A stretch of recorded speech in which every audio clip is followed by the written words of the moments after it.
win. Warrior Lady stumbled shortly after the start. Susie's Darlin started in last, and Child Proof came out like a big girl. Child Proof at even money speeds away from the field by 2.5 and now throttles down. Soul Alone on the lead, 3 in tow, including a recovering Susie's Darlin to the outside from 4th to 3rd to 2nd, attempting to join Child Proof. Then we come to Teardrop Tiara, looking to win 2 in a row up the barn side. I'm So Funny is 4th and 5 out of it, and 2.5 lengths clear from Warrior Lady. They're separated by right around 7 with 5 to go, and it's still Child Proof trying to sail wire to wire. Child Proof 1, Susie's Darlin 2nd, 3 to the 3, Teardrop Tiara now 6 out of it as Child Proof kicks away from Susie's Darlin, and Child Proof, that even money favorite, has opened a 2-length lead. Teardrop Tiara, the 7 to 5 second choice, is now on the move, blowing by Susie's Darlin and attempting to take a run at Child Proof. Right behind them, Warrior Lady, after that bad start from last, also on the move, and the one in last is I'm So Funny. Child Proof and Alonzo Quinones, a set of red blinkers. Outside of that, making a big move is Teardrop Tiara and Zeke Lara. 3 and 4 are locked in battle with 125 to go. Child Proof the inside, Teardrop Tiara the outside. Child Proof, big girl, wins.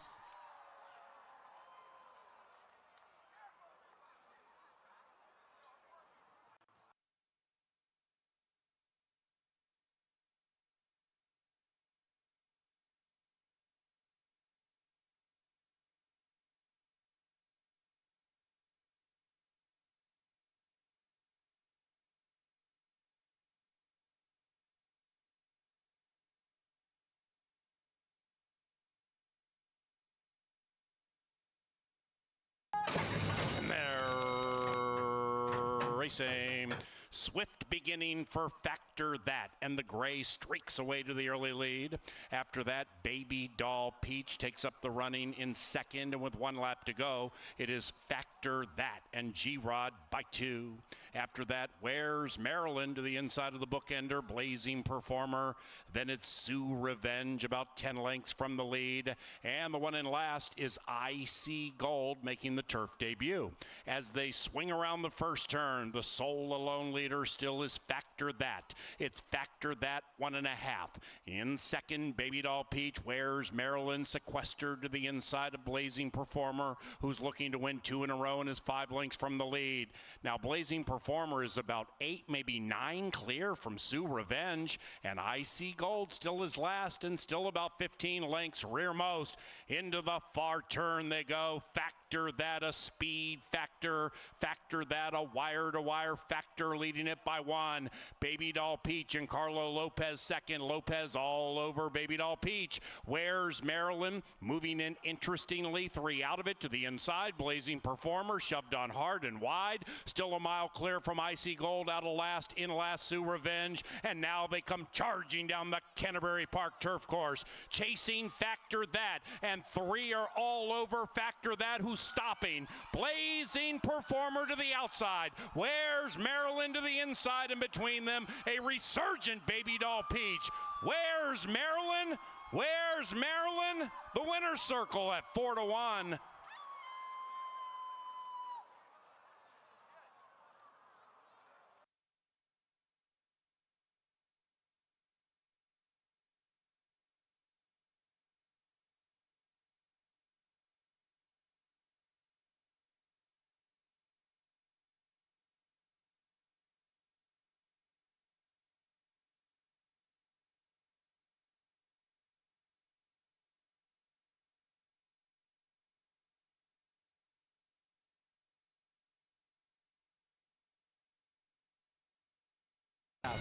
And they're racing. Dual Monarchy was out in last. Dual Monarchy, the speedster, started in last. AC Doocy came out of the gate quickly, and so did Qatar. And Qatar, the 5, is on the move, 3 wide to join the leading brigade. Behind them, Victorious Vanda in search of 2 in a row. That's the gray overtaken by Sir Sterling. And Dual Monarchy recovers and settles down to be in a decent spot. 5 out of it. And up the barn side they travel, chasing Qatar. It's Qatar and Carlo Lopez leading it by nearly 2, and doing so at 14-1 as the field heads into the far turn. Qatar now by 2, 2.5. Outside of that, Coastal Kids making a sweeping move. So is Sir Sterling. Happy Dancer sequestered to the inside and not doing much at this moment. Dual Monarchy is out of last. That's the gray on the move. The rider has the blue helmet cover and is running away from fellow gray Victorious Vanda. Top of the stretch, Qatar desperately trying to hold on. There's Sir Sterling and the hot jock inside Coastal Kid. Happy Dancer looking for a way through. Dual Monarchy on the inside is running a very brave race despite the bad start. Coastal Kid 9-2. Coastal Kid from a resurgent Dual Monarchy and Sir Sterling. It's 2-7-3. Coastal Kid in time.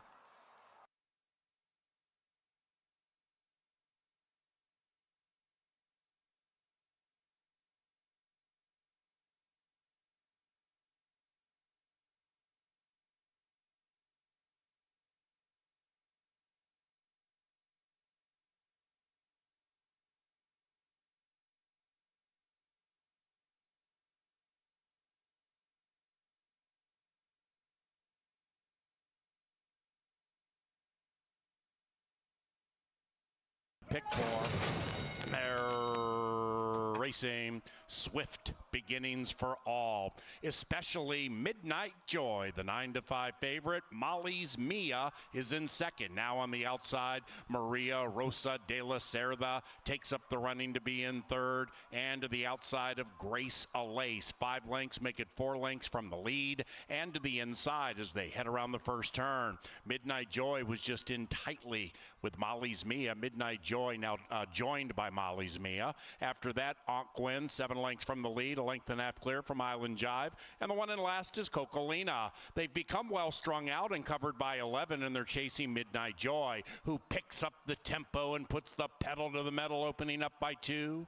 Molly's Mia at 0 for 16 lay second. Grace Alace at 0 for 22 third. And racing to the inside of Cocolina, check that, to the inside of Aunt Gwen's. Aunt Gwen's is between them, and about 4, maybe 5 lengths behind the tearaway leader, Midnight Joy. Outside of that, Maria Rosa de la Cerda. Cocolina's to the inside of Island Jive, and Island Jive is 7 lengths out of it.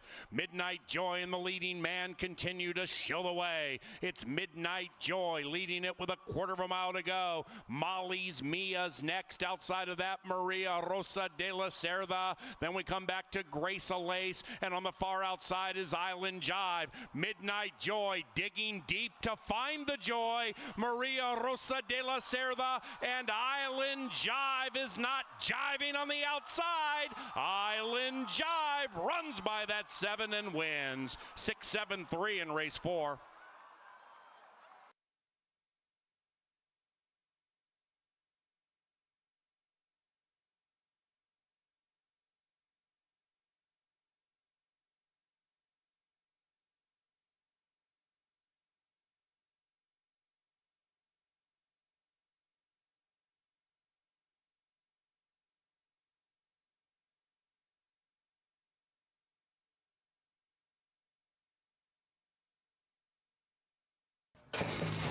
They're racing. Great beginning for Sky Raven, who put a length and a half on the field right out of the gate. Now Mia's Angel takes up the running to cut that margin to 1, and outside of that, not a word. Right behind them, Holy Image, 4 lengths, make it 3, make it 2 from the lead as the pace slows down as they link up with the course proper. On the wide side, Extra Indy, 4 wide around that turn, but only 3 lengths from the lead. Then it's a big gap back to On Speed Dial and Blues Cross. Cross. Up the barn side they travel, race 5 CBY. Sky Raven is loose on the lead. Sky Raven tightly held together by Bridge Mahan, leads it by 2. Not a Word lay second. After that, Extra Indy. Holy Image now 7 lengths from the lead. Mia's Angel's heading the wrong way fast. Mia's Angel at 3-1 is now back to second last. Blues Cross is running on, interestingly, from behind. Blues Cross, rider has the pink helmet cover. Ooh, just was in tightly with Holy Image, checked and lost a couple. And on speed dials way back in last. Sky Raven still trying to soar away. Sky Raven from Blues Cross, who has found her stride again to the inside. Outside of that is Holy Image. Not today for Not a Word, and Extra Indy is next. But speaking of extra, Sky Raven is pouring it on with extra effort, and Sky Raven wins under a triple hammerlock. 3-1-8.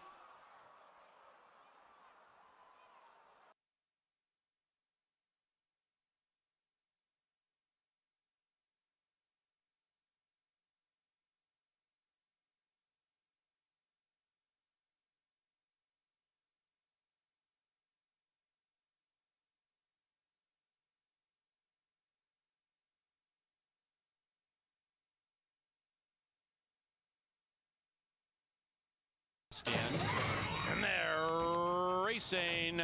Tough beginning for St. Charles, pinch back to last. St. Pio looks to win 2 in a row and does so with speed to the outside. Inside of that, Mr. McLean is firing fast out of the gate. Happy Hour Bobby with the blinkers on. In between them, we have a line of 3. And about 3 lengths clear from Yo Dog. Kids Inheritance creeps up to the inside of that one. Cooler King is outside of said duo, about 4 lengths from the lead. And taking the lead is Yo Dog by a neck at the top of the stretch. St. Charles is resurgent after the bad start. Very wide and 5 out of it. And to the outside of West Island, way back to Franz to the outside of Warp Ride. Meanwhile, up top, St. Pio with a burst. And at 40-1 has opened up a 3-length lead. But charging late is St. Charles and Kids Inheritance. St. Pio at 40-1. St. Charles. Oh, that's tight. St. Charles may have gotten the money.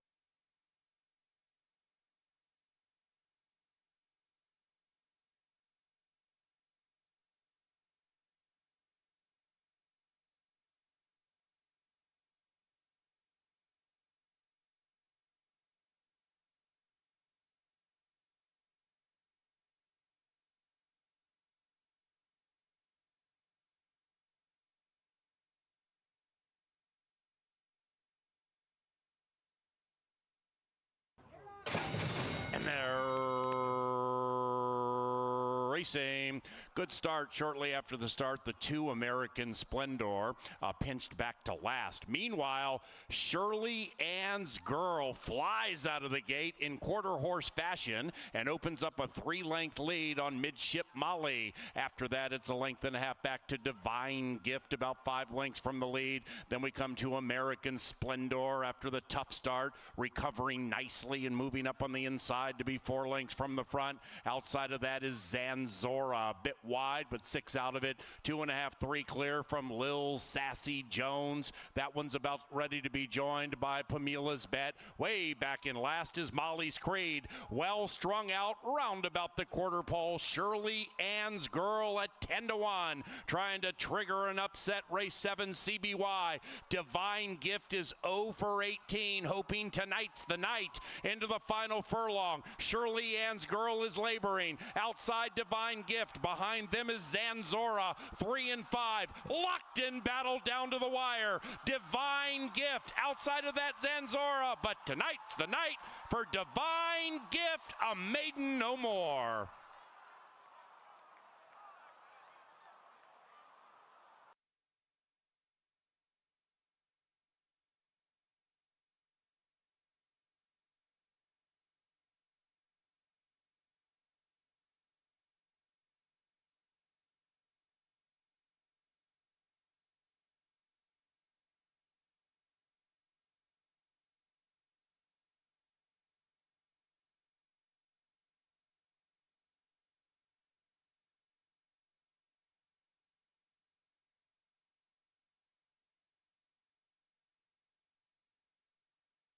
Here they come. And there they go in the Grade 3 Canterbury Park Distaff Challenge. Foxy Cowgirl came out in foxy fashion. So did Beep Beep Rev Rev. 5-Bar Fantasy is firing. And on the outside is Send Me Candy in a Rose. But Foxy Cowgirl is way too good and powerhouses to victory.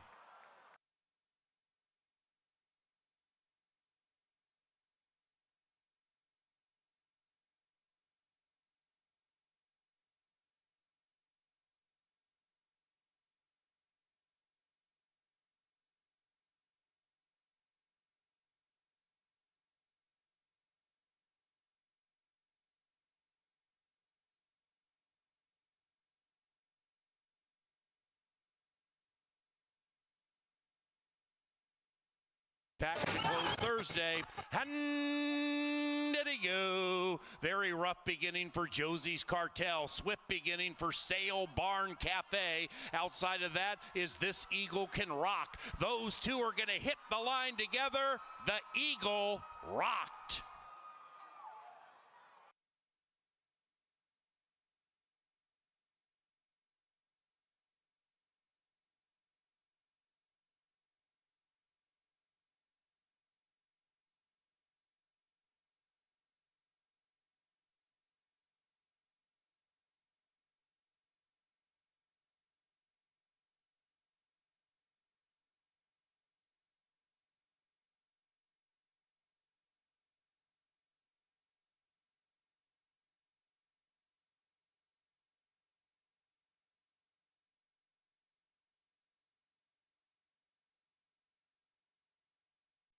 Ladies and gentlemen, please rise as Lucia Winehandle leads us in our national anthem.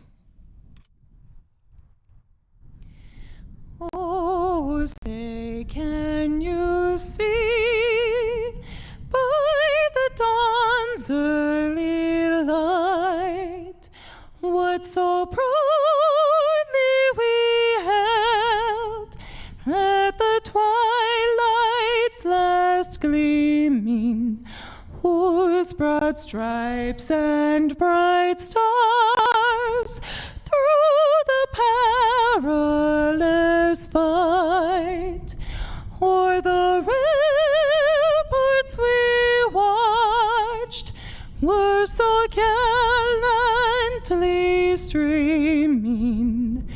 In the rocket's regar,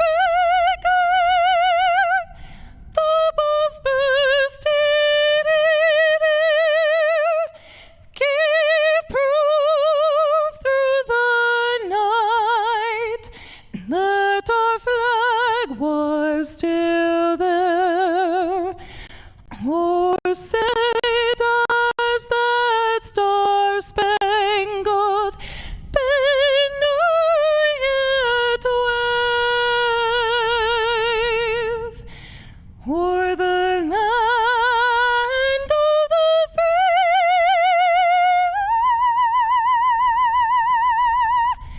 and the home of the brave.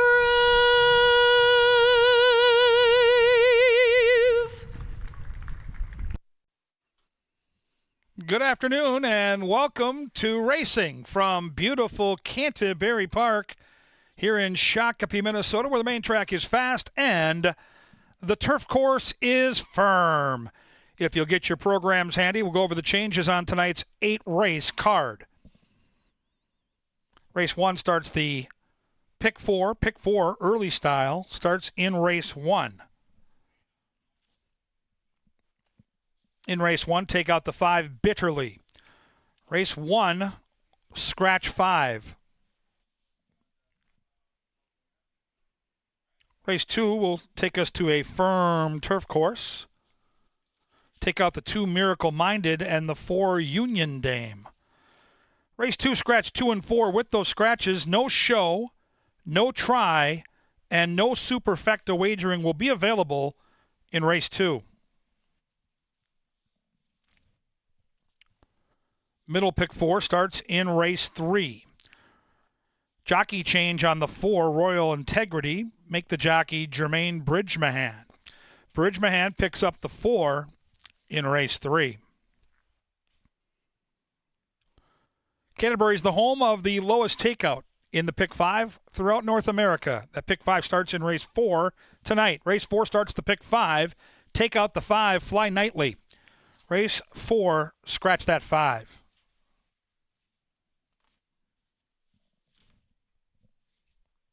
Race 5 starts the late Pick 4. There are no changes in the 5th race.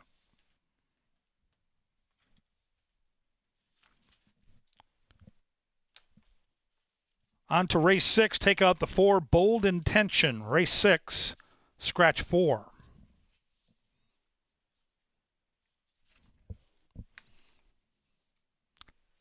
Dr. Dan's late double starts in race number 7. Take out the 1, Shankopotamus, and the 6, Can't Know.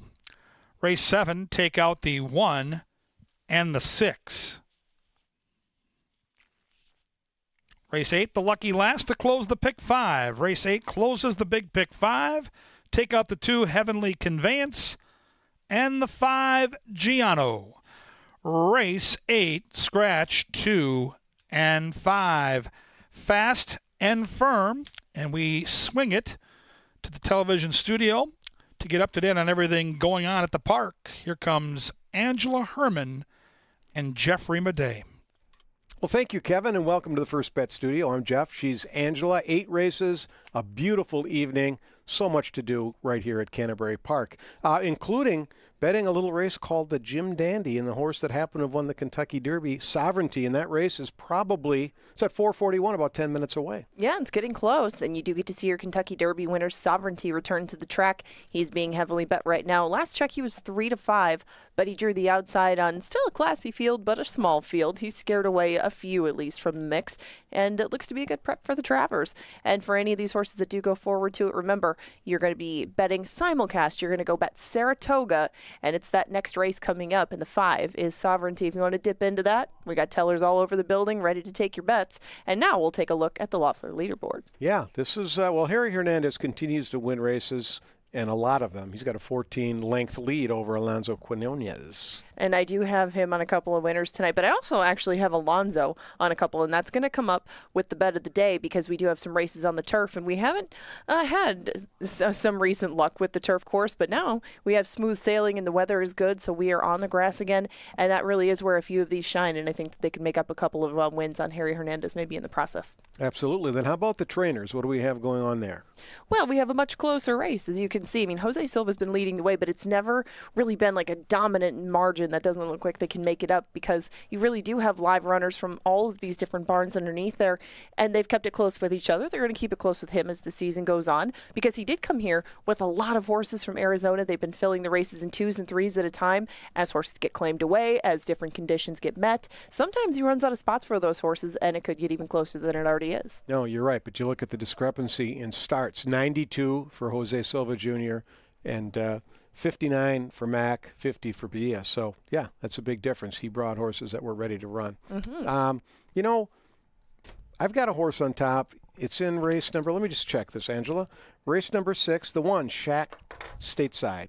The trainer, Larry Donlin. He's a veteran of the game, a Nebraska guy, started in Nebraska. I bet he's been training 60 years, maybe more. He's sitting at $9.99. A win tonight puts him at $1,000. I think it can happen. Well, tell me a bit more about Shack Stateside. Why do you like her? Well, I think it's the best horse in the race. The speed's going to stop. Horse will stalk from the inside post and just pounce and win. And you can get some sneaky prices on Donlin winners every now and then. We have over the years. But he, if you ever have a chance, if you ever see him sitting around in the grandstand, stop and chat with him because he's got so many stories to tell. Think about that. That's a long time to be training. The things that he's seen and the changes that have taken place in the game and the great horses that he's seen both in Nebraska, like the days of Who, Dr. Who, horses like that, and just nationally. Pretty cool. And I hope he gets that win, and I hope he gets it here tonight. Yeah, it's easy to root for him in there with Shack Stateside. She's going to be a decent price. You're going to have to go up against the power play, and we'll get to that a little bit later in the night. But that is the 1 horse in race number 6. And tomorrow we pick up a little more family-oriented action with the Unicorn and the Llama races. Yeah. Oh, no. I love the. I don't know which one I love more. Probably the Unicorns, because they're magical, right? The Llamas are cool. They frighten me a little bit. I don't know. I don't really know what they're all about. But the unicorns, I can get into that. Yeah, they they each have their own magical charm, as you can see. A good demonstration of what one of those unicorns might look like, and they do get ridden down the track. The llamas do not get ridden down the track, but if you haven't checked out the unicorn or llama races, bring the kids. It's going to be a hot day out. I mean, there's only so much that you want to do out in a day like this, so come bring them out here. Check out unicorn and llama races. It's unlike anything that you've seen, and then get right back into the air conditioning when they're done. Pepsi Family Day, we call it, with unicorns and llamas. And then the rest of the week coming up, we've got Wednesday, Saturday, Sunday. Yes, this is the part of our calendar where you're going to want to check the website and make sure that we are running on the day that you want to come and join us. Because as we broke to Kevin Gorg a little while ago, we are not going to be running on the 31st. That's right. We're going to go Wednesday, Saturday, and Sunday. We are not going to have this Thursday, but when we get back to August 7th, we will. So we're going to have some 4-day weeks mixed in with some 3-day weeks. But Wednesday, Saturday, and Sunday is going to be what's coming up next. Because on Thursday, you may have seen some ads for it with Kevin Gorg and Paul Allen in it. We got a big show coming to town again at the Canterbury Concert Series. Yeah, there's Kevin right there, and there's Paul right there. This is something to see, and you can find it all over the internet. It's beautiful, isn't it? It is something else. But Blue Oyster Cult, that happens Thursday night. And we just had a big show, big standing room only show last night with Killer Queen, and Thursday is Blue Oyster Cult. Now, here's a couple of things. So, Blue Oyster Cult were around forever. They started late 60s, first album in the early 70s. I found something out today because I like to research the acts. Okay. Now, I don't know if you're familiar with Patti Smith. You should, because she put out an album named Horses, which was a top 10 album of all time. But she actually wrote some lyrics for Blue Oyster Cult back in the early days. And if they play that material, the early cuts, not that Burning for You stuff that the Oracle likes, the obvious stuff, no. If they get into the deep cuts early on, that's going to be a show. I saw them in the 70s. Do you ever see a show at the Met Center? That's pretty impossible, but, I wished I could have. Well, I saw Blue Oyster Cult with Black Sabbath, and I'm telling you, they were loud. And if this show is not loud, like we would have to scream if we were standing next to each other to talk. I hope they're that loud, and that's going to be a fantastic show. And it's Thursday. If you want to go, here's the deal, and it's tonight only. You can get $10 off every ticket. You go down to track level. There's a little table set up there right behind Dave's Faves tip sheet stand. You can get $10 off a ticket, and you also can register to win a free pair of Blue Oyster Cult tickets. So get down there and sign up, or buy some if you so choose. But you get a $10 discount, and that's pretty nice. And you also can hit the bet of the day and buy as many as you want. Well, that's true. It is coming up a little bit later in the card, but when we get into the angle, I'm going to talk about these 3 horses that are in the first leg of this double. So double is picking the winners of 2 races in a row. For race 7, you do have 3 options. That's Airmail Flyer, Pastor Dave, and It's Miles. Those are the 4, 5, and 10 horses in race number 7. They're all trained by the same guy, and then we'll go to the 3 Big Hammer in our final race of the night in race number 8. That is a 3 combination bet, $2 a piece. That's why it costs $6, and that's again in race number 7. There's a bet in the meantime, though, with the lowest takeout in the universe, 10% takeout on the pick 5, and the pick 5 tonight begins in race number 4. Right, we changed it when we came back after our break for the championship part of our season, and we will include the last 5 thoroughbred races. So tonight it starts with race 4. It's a 50-cent play. Only 10% is taken out of every dollar wagered. That's the lowest in the country, as Angela mentioned. That means you get more back. You're going to give out tickets. Kevin will give out a sample ticket as well, something you might want to play. It could pay hundreds. It could pay thousands. It could, and it has, and it's especially when there's turf in the mix, and there very much is tonight. Big possibilities in that pick 5, and they're going to talk more about that pick 5 and the entire 8 race card that we have this evening. That's right. Today at the races is coming up. It's right next to the paddock. Kevin Gorg, he's a racing analyst, and Paul Allen, he calls the races. They're going to go through each and every race. They're going to give you some winners. It's all brought to you by Touchdown Tile, and it starts right now.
Hey, welcome to Canterbury Park. He's Kevin Gorg. I'm Paul Allen. These are all the fans filling into, let's call it the Canta Theater. The Canta Theater, adjacent to the paddock for today at the races, provided by Touchdown Tile, touchdowntile.com. Behind us, we have Spencer and we have Grant. And, man, Spencer, come here, give me a hug on camera, man. I've known you so long, back to when you were a kid. What do we have here, and where can people find it? So we got the mozzarella sticks, and you can find them in classics on mezzanine level. They're really good, and they're really cheesy. Well, we'll Definitely see. worth the money. Well, Grant, yeah, look at this. Grant, there yeah. there were 4 in here. Spencer said you ate one. Can you confirm or deny? These are really good. He confirms. So Grant, look at that. All that cheese and everything. Thank you. All right, boys. Once again, second level classics, right? Yep. Spencer and Grant, round of applause for them. Way to go, guys. Excellent culinary staff we have here. When it first hits your lips, it's so good. That is good. Appreciate you. Guys want to handicap the card? Want to call a race tonight, Spence? Grandpa Clippy. I'm good. I'll stick to the cookie. All right. For the young man. See y'all later. Yes, mozzarella sticks for the kid. Thank you. It's really easy to talk with food in your mouth. I'm not kidding. These things are I know incredible. somebody who's worked noon to 3 at KFAN for an awful long time, making an awful lot of money talking with food in his mouth. His name is Deuce. All right. So we're here to handicap, believe it or not. Fight fire with fire, baby. Well, these mozzarella sticks. No, I'm just kidding. I'm taking these upstairs. Are you really? You take these, ma'am. Come on. Yeah, you can have them. Go ahead. These are yours. I'm not kidding. So good. Second level classics. Thank you. Enjoy. We are into the second half of our 2025 season.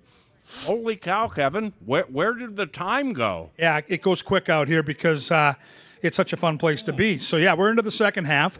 Good. And we've seen some patterns. And I think the most important pattern for all the horse players that come to watch this show and handicap is the average price on turf continues to be over 6-1 odds. And we just had another one win in that turf sprint the other night that broke the heart of the pick 5 players that were cheering on that 10 at 40-1. Stop that. Thank God it didn't matter because the next leg was no good. Yeah. But Nice job with St. Charles. St. Charles got up in the shadow of the wire, but it's been the theme all season long. And we're well into the second half.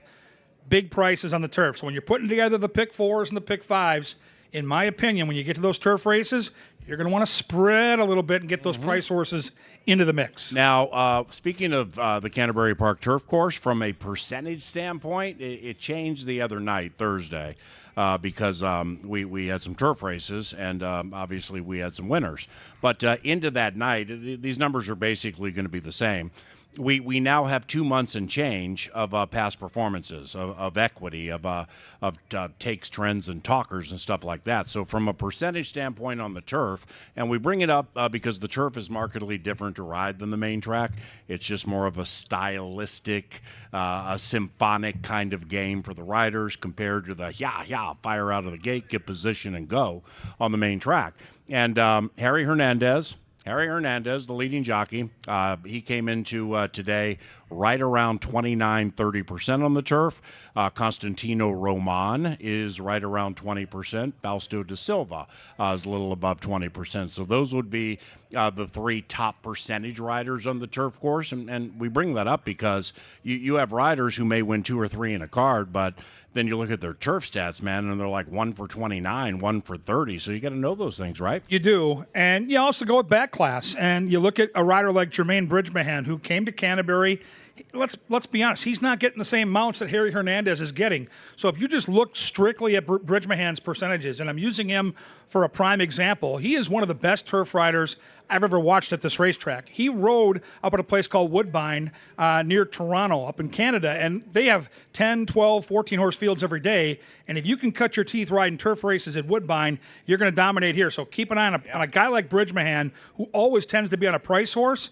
And he's great on our turf. And right now, as we're talking, Sovereignty, the Derby and Belmont winner, is running in his prep race before the Travers, which we'll take in August. And something called Moplex, who wired the Ohio Derby field, is loose. Baeza is chasing, and Sovereignty is poised to pounce. Anybody in the Canta Theater make money on Sovereignty in the Kentucky Derby? Oh, come on now. It was him. No, you did a good job, man. Give me a fist bump. That was good handicapping. Fist bump right there. That was fun. bad for the announcer's image to leave the fist right here hanging. Thank you. Sorry, buddy. Appreciate I that. got mesmerized by Sovereignty's move. All right, then I'll handle race number 1 Yep. long enough for Sovereignty and that crew at Saratoga, in the business we call it the Spa. He's doing his thing. To handle the stretch. I'll set it up here, and then you just clip on in whenever it's interesting. Race number 1, scratch number 5, Bitterly. Race number 1, scratch number 5, Bitterly. We begin a 50-cent pick 4 in race number 1, which means pick the winners of races 1, 2, 3, and 4, and hit the pick 4. Sometimes it pays hundreds. Sometimes thousands, as Sovereignty has to fight a tenacious Baeza to the wire, and he wins by a length and a piece. Sovereignty remains the best dirt horse going long in North America. Don't at me. So that don't at me. That I know, right? That pick 4, you can use as many or as few horses in each leg as you desire. So we generally have a lot of newbies to Canterbury Park. So like if you play a 50-cent pick 4 and say races 1, 2, 3, and 4, you go 1 with 1 with 1 with 1. That costs 50 cents. Say you go 1 and 2 with 1 with 1 with 1. That costs $1. Multiplication. Pasadena City College math can get you there all the way up to a $48 ticket. After that, you're on your own.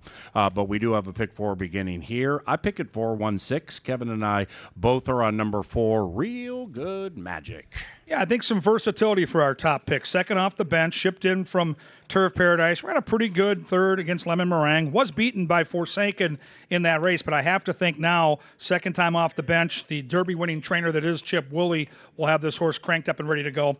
I think the 1's the horse to beat, Forsaken. I think the 6 might be the forgotten horse in the wagering. I go 4-6-1. 4-1-6 for me once again, and Real Good Magic would not be a single of mine. If I do play the pick 4, I will use 1 and 4. Now the second race is as a valued member of our television department, Johnny the Mouse Mickelson likes to remind us, this one's short on numbers.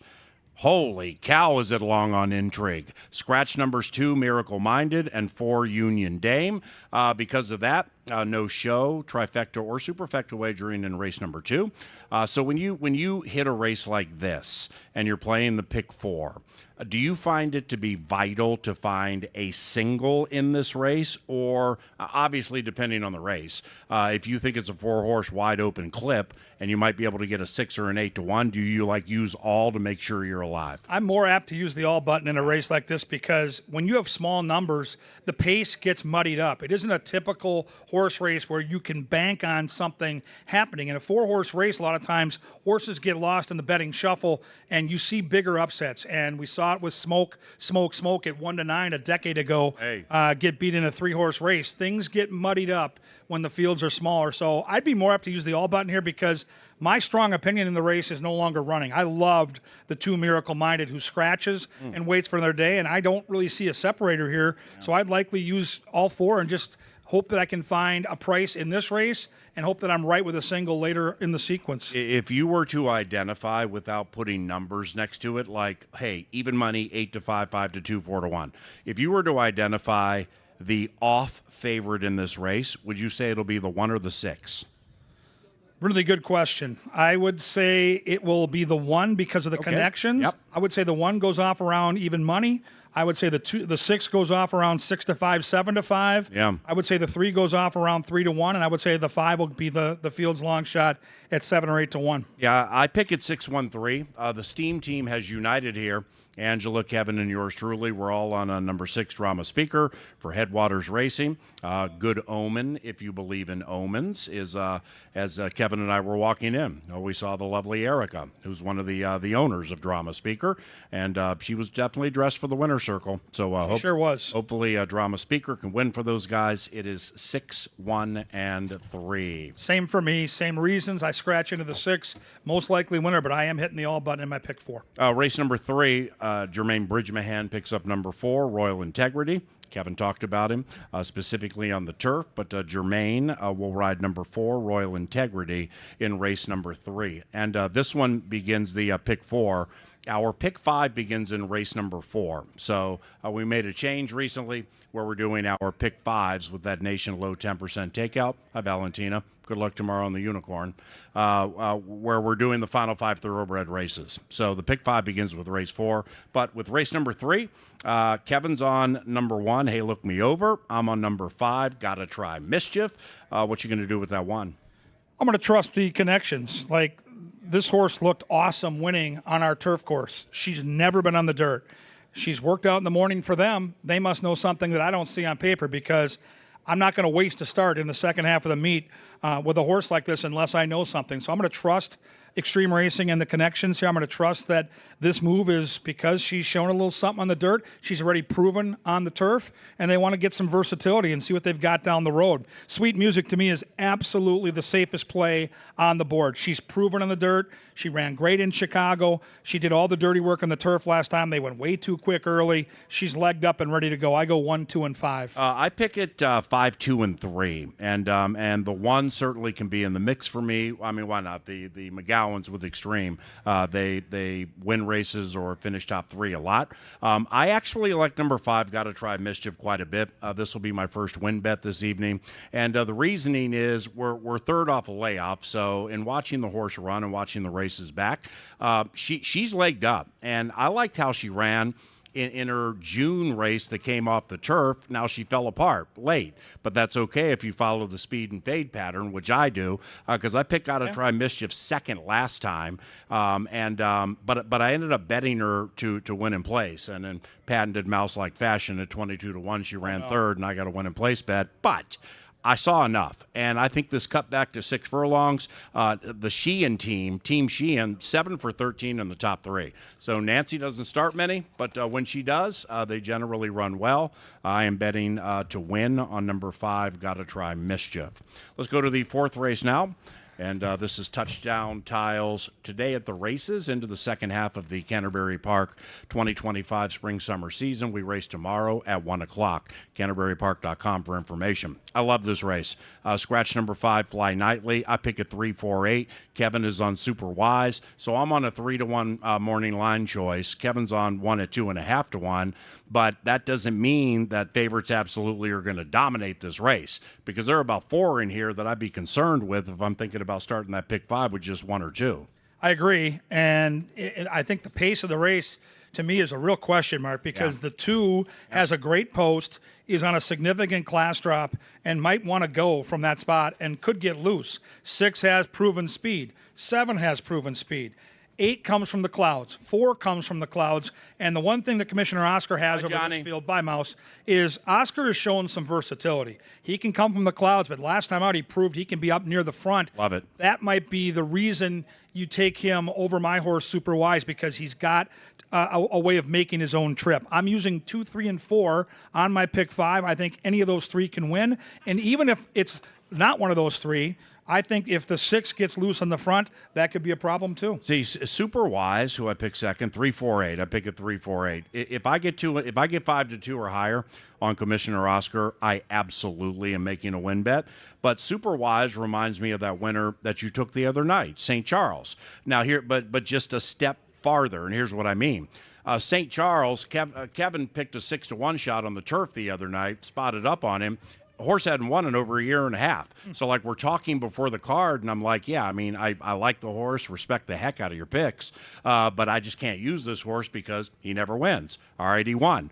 Super Wise, that horse hadn't won in like a year and a half or 2 years, because I remember I looked it up before his victory, and that took place in early June. All right, he came back and ran, but the bottom line is that they busted through that stigma and got over the hump. So I think Super Wise is going really well right now. I'm going to use him for sure. But like Kevin said, Commissioner Oscar's he's just consistent right now.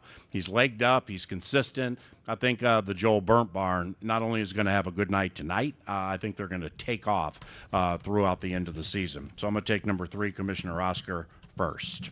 Race number 5, this begins the pick 4 on the final 4 live races at Canterbury Park today. No scratches, no rider changes. I really struggled with this race. I mean, there are several in here, like Aramax just beat $7,500 claimers, and he looked really good. But a lot of it may have had to do with the wet track. So I got a little spooked with that. Kevin likes Indy Freedom. Ange likes Coach Sam P., who blew the tote board to Burnsville 2 Aramax races ago. And Score McCoy came on like a freight train last time, but he has trouble winning. I ended up taking Score McCoy. I went 8-3-1. What'd you do? I'm going to spread on the pick 5 for sure, and I'm going to try to steal this one with the price. I think Indy Freedom has some muddied up form. The races down at Tampa were much better than they look on paper. And, here's a horse that just ran on our main track for the first time. Didn't do much running, albeit against significantly better. Yep. And everything Tim Padilla puts in the starting gate right now seems to be running. He's winning at 30%. Wow. I'm going to trust the trainer. Roman sticks around. I'm going to play him. 7 furlongs to me. It gives him a pace advantage from a great post. The 1 is absolutely the horse to beat. I think the 1 is super consistent, inside post, going to get a great trip. I'm going to go 2-1, 6, and 8. And I'm probably going to use those 4 and maybe 1 more. This is a really, really tough race. The only thing I can add to that, Kevin's going to remember it. It was a sour memory for us, but we left with Bruckner winning that last race, the one that beat Indy Freedom. That was the race that we unloaded on Big Kitty. Yep. And Big Kitty had no excuse, just got absolutely beaten. 21-4 will do that. Okay, but we left it saying, holy cow, with Bruckner. Yes. Wow, that was a nice race. Bruckner's a nice horse. Indy Freedom comes out of that race, so I think that's kind of a live race. Race number 6. This begins the final pick 3. This steamy Saturday in Shakopee, Minnesota at Canterbury Park. And we go back.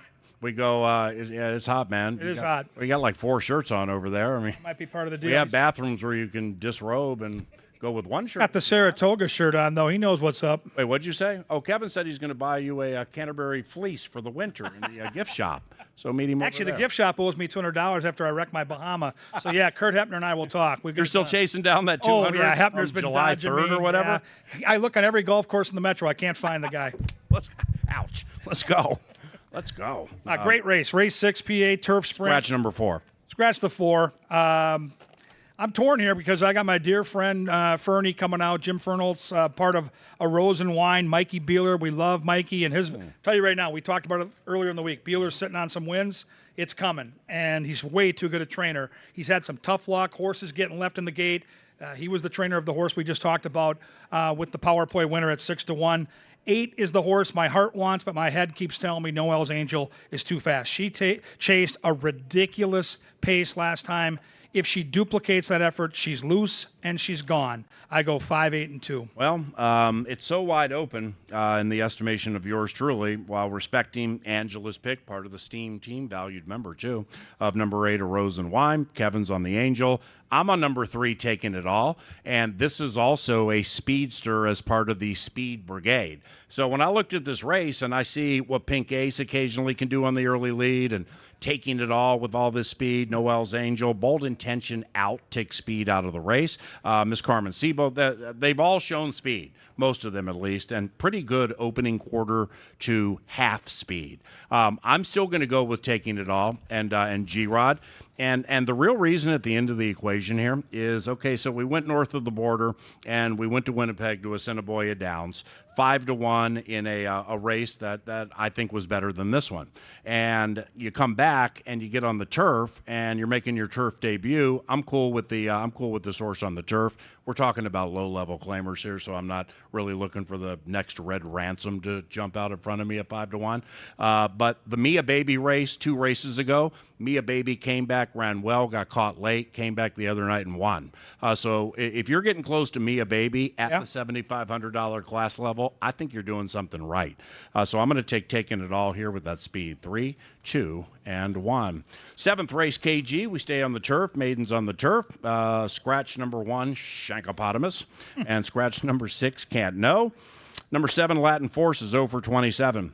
When you see a 5-2 morning line favorite, doesn't mean Latin Force will be favored, but when you know a horse like Latin Force, who, with all due respect, hasn't won in 27 starts, might take a lot of money, well, that should excite you to either root for the Van Winkle team, which we always do, or try to find a way to bet against this horse with horses at higher odds. I go 5-2-7, 5-10-7. I go 5-2-7-10, and really torn between the 2 and the 5.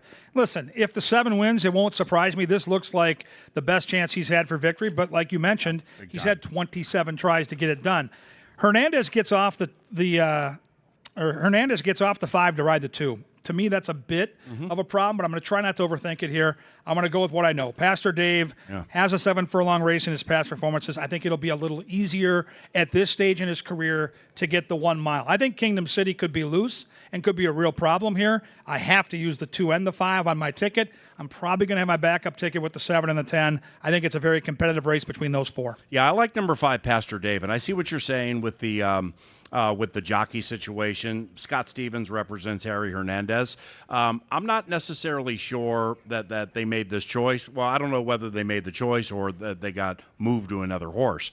But Kingdom City, the horse Harry went to, that horse is fast. You know, we ran 7th last, beaten by 17 and change. Came back with a work, which was key here. And Kingdom City's going to try to steal this on the inside with Harry. But Constantino Roman riding Pastor Dave, he rides for Joel, specifically in Chicago. He's ridden this horse before, too. So for me, Pastor Dave just comes out of some races where, like, Argent for Cars was involved, won a couple in a row, and gets back to the turf, or gets on the turf, that is. And hopefully that's key for Pastor Dave. I don't like this one a lot. I'll be rooting for the Pastor, 5-10-7. All right, KG, let's close it up with race number 8. Scratch numbers 2 and 5. Scratch numbers 2 and 5 and race number 8. And my pick at 8-4-7, 8-4-7. I'm on at 8-4-3, really torn between the 4 and the 8. When it came down to it for me, PA, I love Central Park. This horse is the class of this field. But the layoff at age 9, in the end, was what got me off Central Park. I love the Boyers. Jose Silva needs no explanation. This guy's unbelievable at his craft. But 8, to me, this is the time where the 8 can beat this horse because the 8 is legged up and ready to roll. I love the effort on July the 4th. Didn't just win the race, drew off. And that was after some bumping at the start where he likes to be close to the front and was actually relegated to being a few lengths off of it. He's sharp right now, and I think he can overcome that. Really deep and talented bunch. I go 8, 4, 3, 7, 6, and I think all 5 can win. Let's tear it up tonight, all right? Get those cheese logs at second level classics. All right, we had some to begin today at the races. They were really, really good. The cheese logs at classics level 2, north end of Canterbury. For our TV department and Kevin Gorg, I'm Paul Allen. Have a lot of fun tonight. Make some money, okay?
Ladies and gentlemen, racing at Canterbury Park is provided by Apple Autos, Tri-State Bobcat, Loeffler, providers of the first race, Maker's Mark, Minnesota Lottery, Jim Beam, Anheuser-Busch, John Deere, Quick Trip, and Pepsi. They're on their slow roll to the starting gate, and the first, just a couple of minutes from now.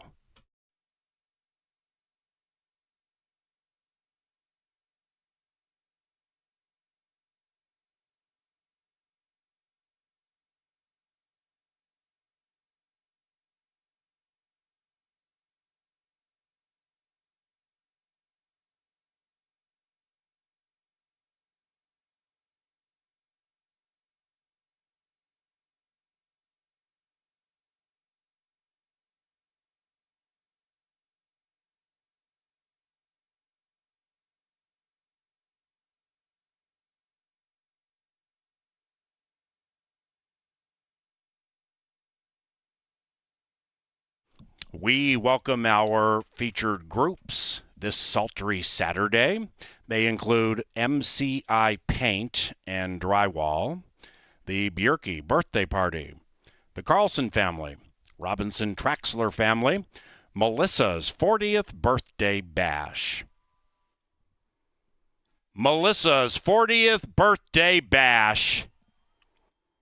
The BLH Class of 2005 Reunion, and White Chocolate Events Kentucky Derby Party. They're at the starting gate for the first of 8 at Canterbury Park. Welcome, those of you locally, and those of you taking in the Canterbury Park signal around the country. Welcome to you too. Pick 4 begins here.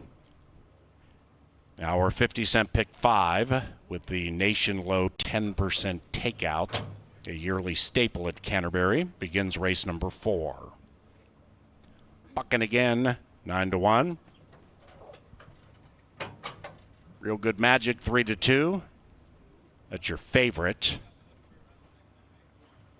And Buttermaker, last in. All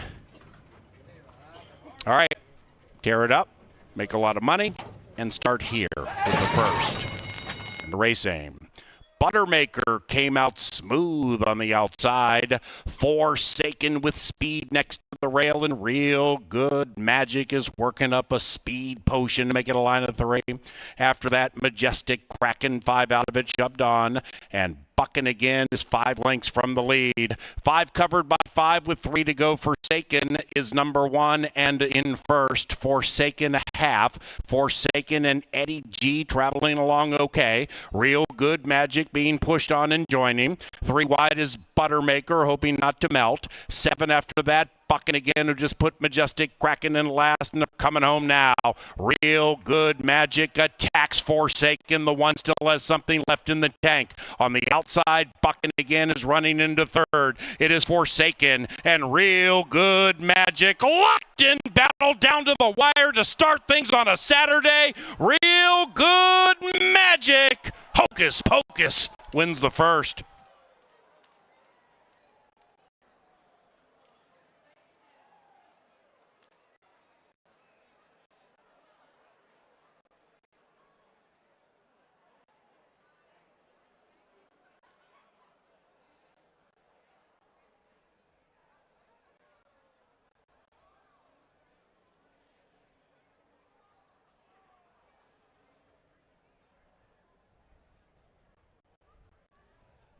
So we start with a good one, and it's tight. Stand by.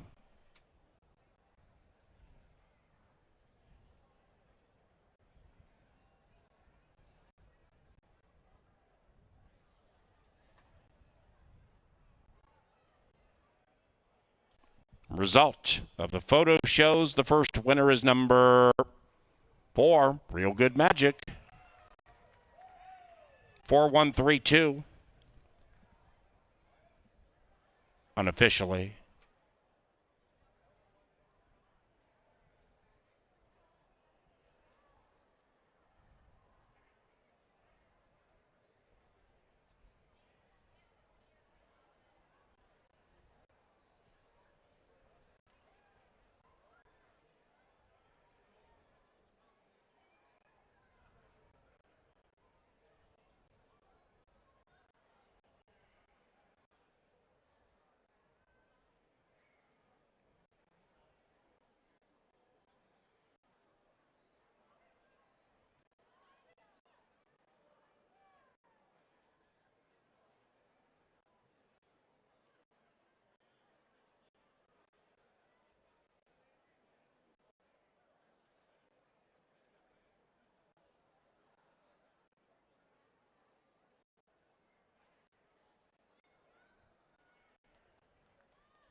Race number 1 is official.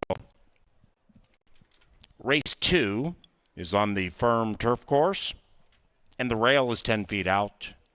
Scratch numbers 2 and 4. Just 4 battle in race 2, meaning no show, trifecta, or superfecta wagering on race number 2, which is provided by Appilatos, the official vehicle supplier to Canterbury Park, and Comcast Xfinity. Race time about 20 minutes from now, in the neighborhood of 5:45.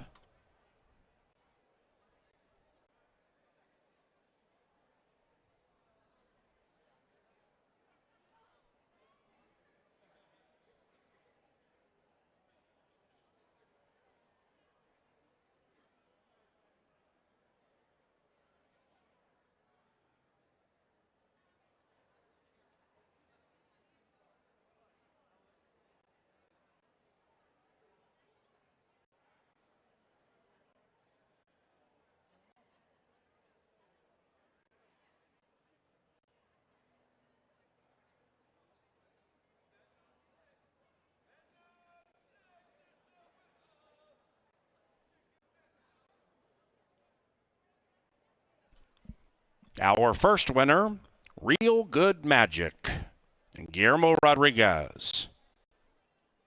Winning owner, Mitchell Cathy. Winning trainer, Benny Woolley Jr.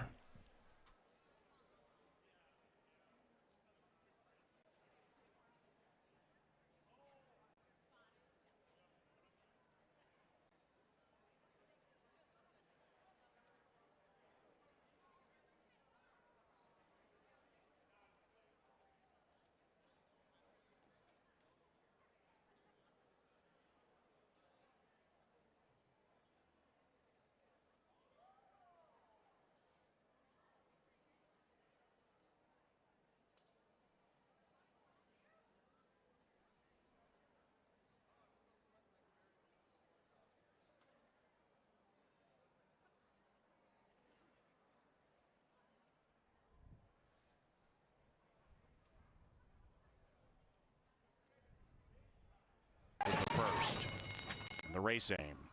Buttermaker came out smooth on the outside. Forsaken with speed next to the rail, and Real Good Magic is working up a speed potion to make it a line of 3.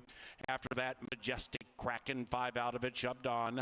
And Bucking again is 5 lengths from the lead. 5 covered by 5 with 3 to go. Forsaken is number 1 and in first. Forsaken a half. Forsaken and Eddie G traveling along okay. Real Good Magic being pushed on and joining. 3 wide is Buttermaker, hoping not to melt. 7 after that, Bucking again, who just put Majestic Kraken in last, and they're coming home now. Real Good Magic attacks Forsaken. The one still has something left in the tank. On the outside, Bucking again is running into third. It is Forsaken and Real Good Magic. Locked in battle down to the wire to start things on a Saturday. Real Good Magic, Hocus Pocus, wins the first.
Super Wise looking awfully crafty. On the far outside, Fly Knightley is charging, but it's too late. And at 8-1, Super Wise wins.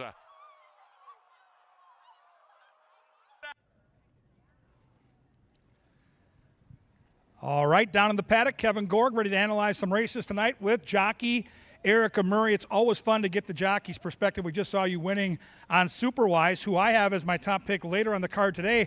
But you ride down in Cajun country at a really high-level meet at the fairgrounds in Louisiana, and that turf course is clearly different than this turf course. Eddie Martin Jr., the Raging Cajun, used to ride here, and you always talk about how our turf course has kind of hairpin turns. How much does the circumference of a particular track, like our turf course, matter when you're riding horses here? And good afternoon. Good afternoon. It matters quite a bit because turns like this, you have to establish position very early. You can't. You can make no mistakes going into that first turn because that can make or break you for saving ground and things like that. It feels like, Erica, on our turf course that your responsibilities as a jockey get magnified. Dirt races, it's all about speed, getting into position, and just going. Turf, it's like saving ground, saving energy, and it feels like these turf races come down to 3 or 4 horses, and they're separated by maybe a half a length come the final 50 yards. How much do you relish, though, knowing that the trip that you provide for the racehorse makes that big a difference? Well, at the end of the day, that's all I can do as a rider. I can give them the best trip possible, and especially the turf races here, they're very competitive, and a lot of horses are pretty even, so I could be the difference in that if I ride the smart race.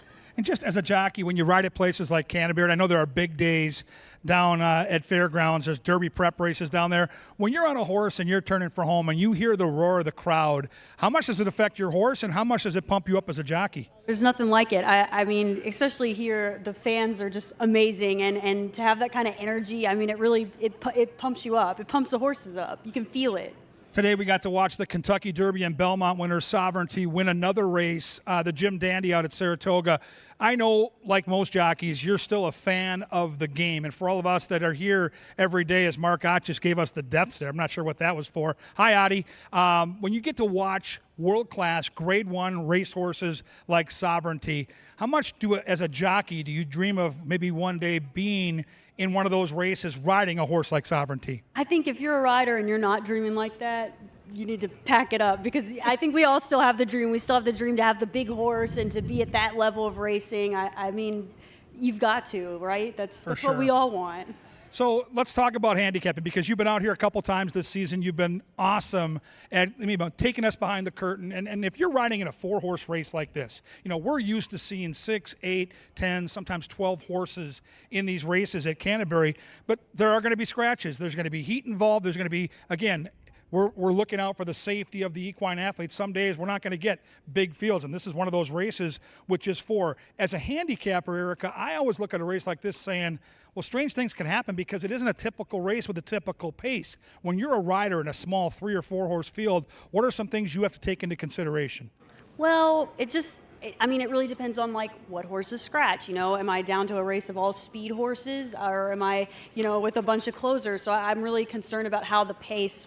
I try to see how that early pace will come about, because as much as I can. But I mean, when plan A is not working, I got to go to plan B in the race. Well, let's handicap this one together. And again, there's only 4 to choose from, and we've got a big favorite on the inside. I think rightfully favored, Zen Dreams. But again, when I see Maiden and I'm handicapping, I realize that none of these horses have ever won. So strange things can happen in a race like that. And Jermaine likes his mount, and he's going to be the longest price on the board. So right away, I'm going to sneak in that 5 on my pick 4 and my pick 5. But let's talk about Drama Speaker. I know it's a horse we both looked at. Right. Drama Speaker is a horse that last time out with Leslie aboard ran a really good second. And if I look at this horse on paper, Erica, just like you before you ride, I see some versatility, because this horse was on the lead in Chicago back in April, and now it's kind of come from off the pace. As a jockey, it looks like you've got some versatility here. Right, and that's something that's always important. And the 6, he's just coming off of running that big second, and I like a horse when they're feeling good and they're coming off of a better race. I feel like they get their hearts big. When it's really warm like this, and I'm lathering up just standing here talking. So what do you do different when you get up on a horse in the paddock and it's as warm as it is here? Because I get it. There are some nights when it's 55, 60 degrees in Minnesota and the sun's gone down. You probably have to give the horse a rigorous warm-up. How different is it when it's this warm? It can be quite different. It just depends, like, if my horse feels hot when I get on them, I'm just not going to really give them a huge warm-up. But if they're, if they seem to be handling the heat well, I might warm them up a little more. Let's take a look at the 6. So let's put your handicapping hat on from a horse looks perspective. To my eye, drama speaker looks the part of a horse that's feeling good. I see enough energy where I'm not worried about the horse being half asleep. I'm seeing a good-looking coat, and I'm seeing a horse right now that looks legged up and fit, ready to roll. Yes, sir. I like a horse that's calm in the paddock. I mean, if they look asleep in the paddock, to me, I love it. You like that? I like that. I like a horse that's just going in. They know their job. What do you think about the 1? That's the horse that the public has migrated to, and rightfully so, with Mac Robertson and Extreme Racing. She's the horse to beat. How does she look? Great, and I mean, Mac and Harry, that's a winning combination. They win all the time for sure, but I'll tell you what, Leslie on that big gray, Jermaine on that big gray said he's going to be a factor here. And when a jockey tells you on the longest shot on the board that he's going to be a factor, you have to pay attention. So even though we've only got 4, neither of us down here, the jockey and the handicapper, picked the favorite, and the jockey on the 5 says, I'm going to hit the board. So here we go. The intrigue is on. We want to thank Erica Murray. She'll be back to handicap and talk more horse racing before race number 5. Right now, you got to head to the windows, but you can't bet show, you can't bet trifecta, and you can't bet superfecta. 4 of them, 1 mile coming up and coming at you next.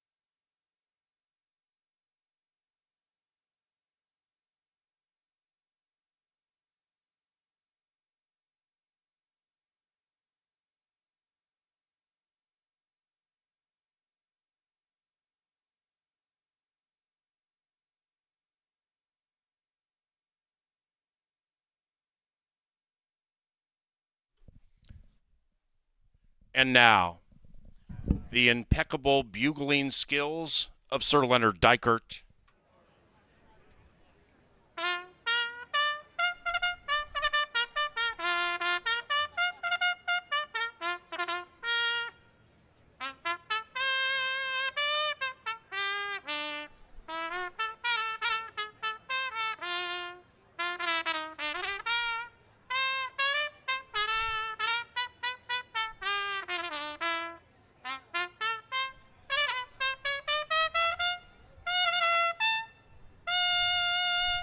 All right, Lynn, good hearing from you.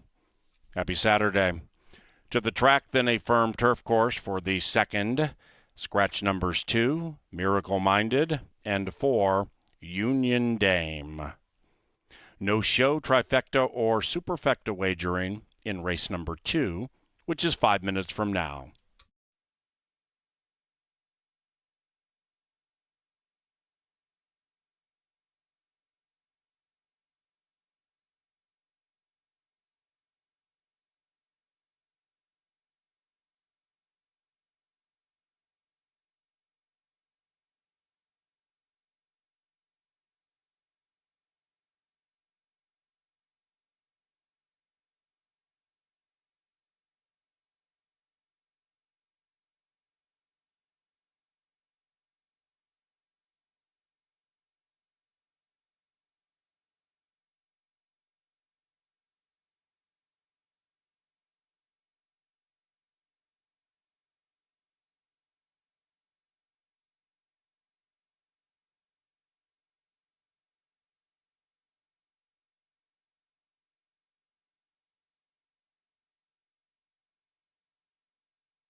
Happy Saturday evening, everybody. We're down in the winner's circle, and we have a new game in play. We are calling this Let It Ride. If you've seen us play Ride the Bus before, there's a new element involved in it, so let me explain it to you and to our contestant, Jack.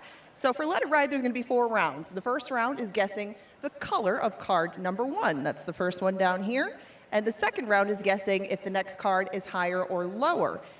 The next round after that is guessing if the third card is going to be in between those first 2 cards. And then the new part of it is round 4, which is where you're going to guess the suit of the last unknown card.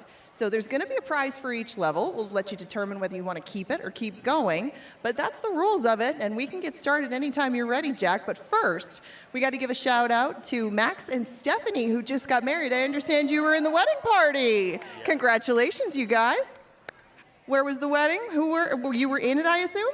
Yeah, it was just down the road here. It was last night, and yeah, it was an awesome time. We had a great time last night, and we're going to continue on the party today. Awesome. Well, let's celebrate you guys, and let's get a little money for you. So we're going to start with round 1. You just have to guess the color of this first card. Do you think it's red or black? I'm going to go with red. All right, let's see. Is it red or is it black? It's black. Oh, my goodness, that is not the way to start this. Should we give him another try? Yeah, I think this is a pretty special occasion. We'll give you one more shot at this. So let's start this again. Red or black? We're going to stick with red. Okay, he says it's red. It's black. Oh, bum, bum, bum, bum, bum. I'm so sorry, Jack, but nobody goes away empty-handed here. We do have a daily double pack for you. Congratulations, Max and Stephanie, once again. I'm sorry that we didn't get to play it through, but you gave it a couple of shots. Thank you for playing, Jack. Thank you. All right, if you want to play some cards, we got lots of games dealing 24/7 in the card casino. If you want to bet race 2, you got 2 minutes.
Into the gate, it's race time.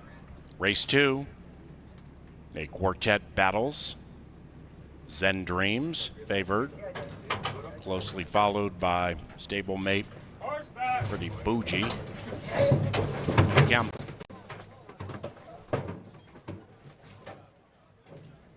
Rider off number 3.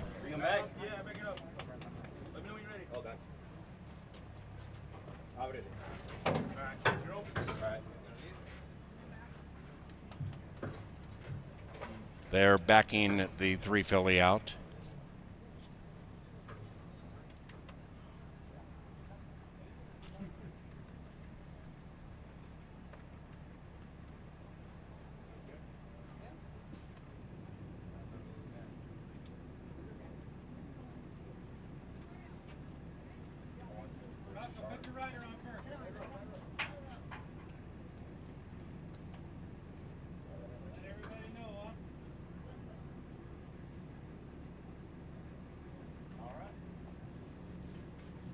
Eddie G back on number 3. They go back in. All right, race 2, take 2.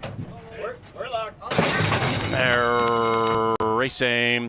That first or pretty bougie was off in last. Zen Dreams, their stablemate, came out nicely. So did Drama Speaker at 2.5 to 1. But it's the gray Kava in the turf debut at 6 to 1, grabbing the lead. As they approach the first turn, the quartet is covered by 7 lengths. And they're chasing Jermaine Bridgemahan and Kava.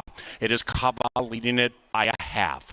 In second, Drama Speaker biding the time as they go around the first turn, and that one is just about a half length behind the Pretty Gray, and 1.5 getting close to 2 clear from Zen Dreams. Zen Dreams is joined by the stablemate Pretty Bougie, and they race in 2 packs of 2 as they head up the Canterbury Park turf course. 5, 6, 1, 3, and that 5 Kava is the gray next to the rail, leading it by a head. Drama Speaker applies more pressure to the outside. After that, Zen Dreams being niggled at a tad by the leading man responding to. And the firster, Pretty Bougie, is now 4 or 5 lengths from the lead. Off the far turn and the tempo increases. It's Kava. Kava leads it by a neck. Longest shot on the board of the 4 at 6 to 1. It's Kava leading it now by a half length. Outside of that, Drama Speaker.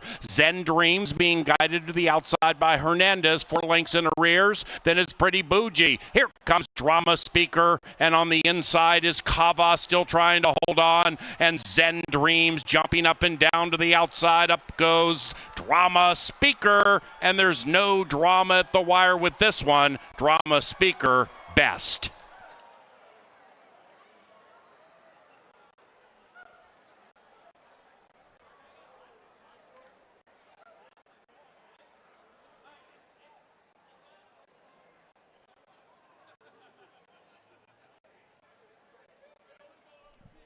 Number 6, Drama Speaker, wins the Schumann.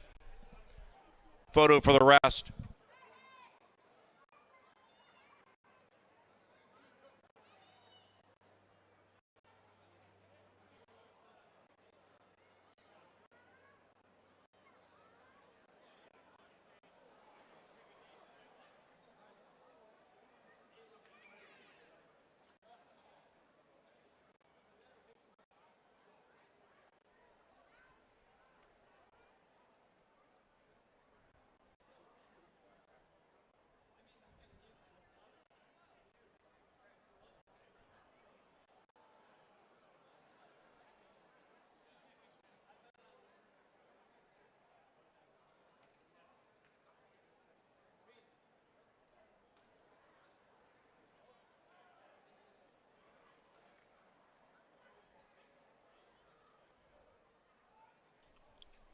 Six, 5, 1, 3. 6, 5, 1, 3 in 138.83.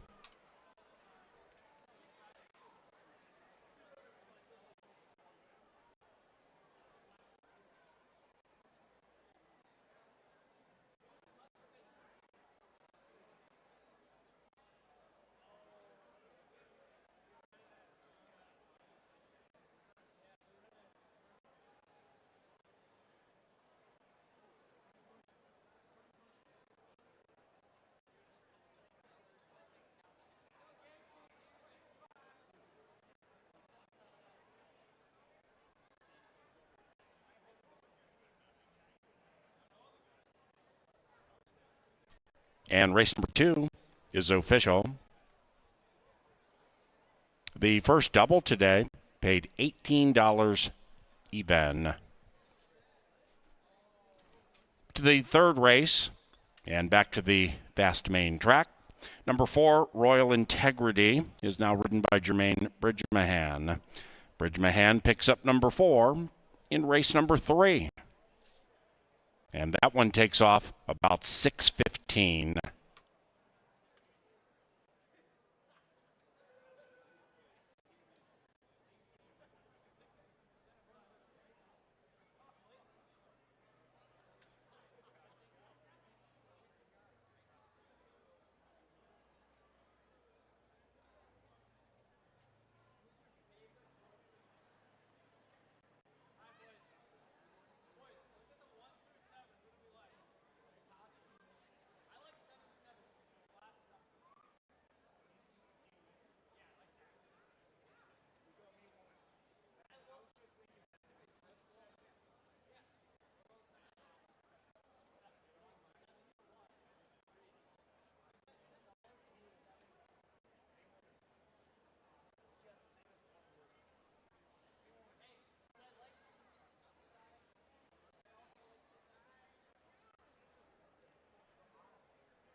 With Expert leading into the winner's circle, here is drama speaker and Leslie Mowing. The winning owners, Headwaters Racing, and the winning trainer, David Miller.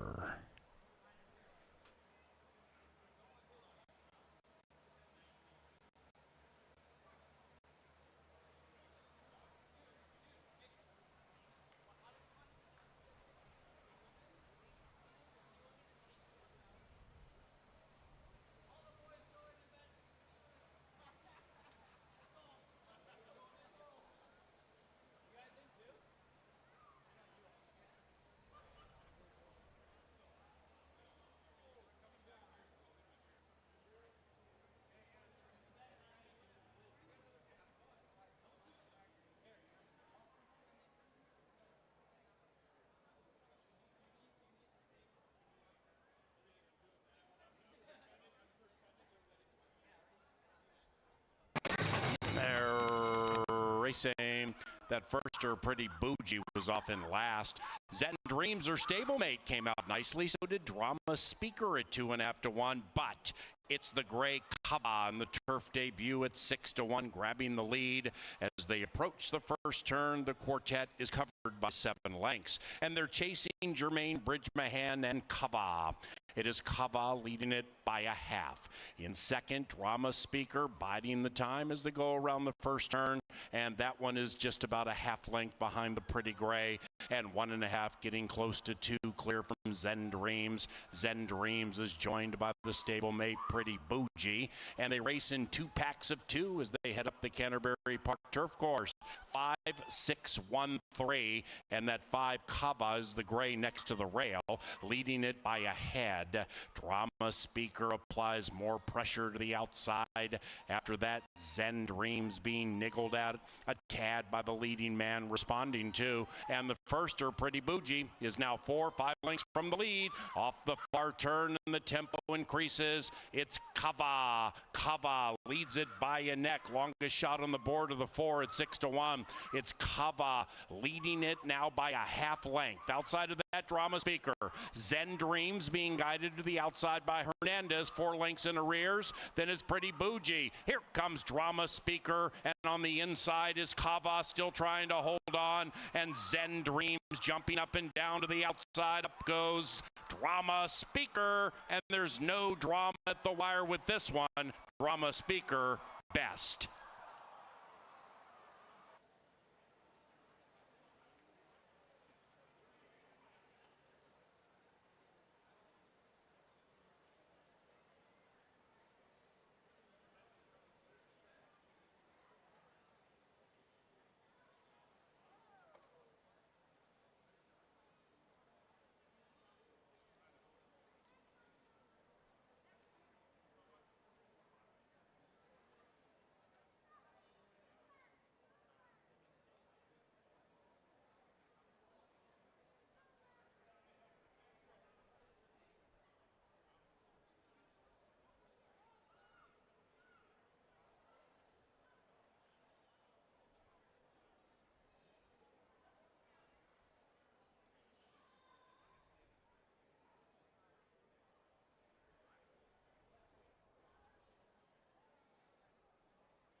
I'm down here in the paddock. You might notice that I have a co-host with me. Mr. Gross and Mr. Wichita are here to join me. Remember, you see them on track a lot, and they work more behind the scenes and making sure that everybody stays in line, but a vital part of the racetrack, both of these two, as they head out to maintain their duties right here and keep an eye on the paddock right out there at the entrance. Thanks for joining me, you two. And now let's go on to race number 3.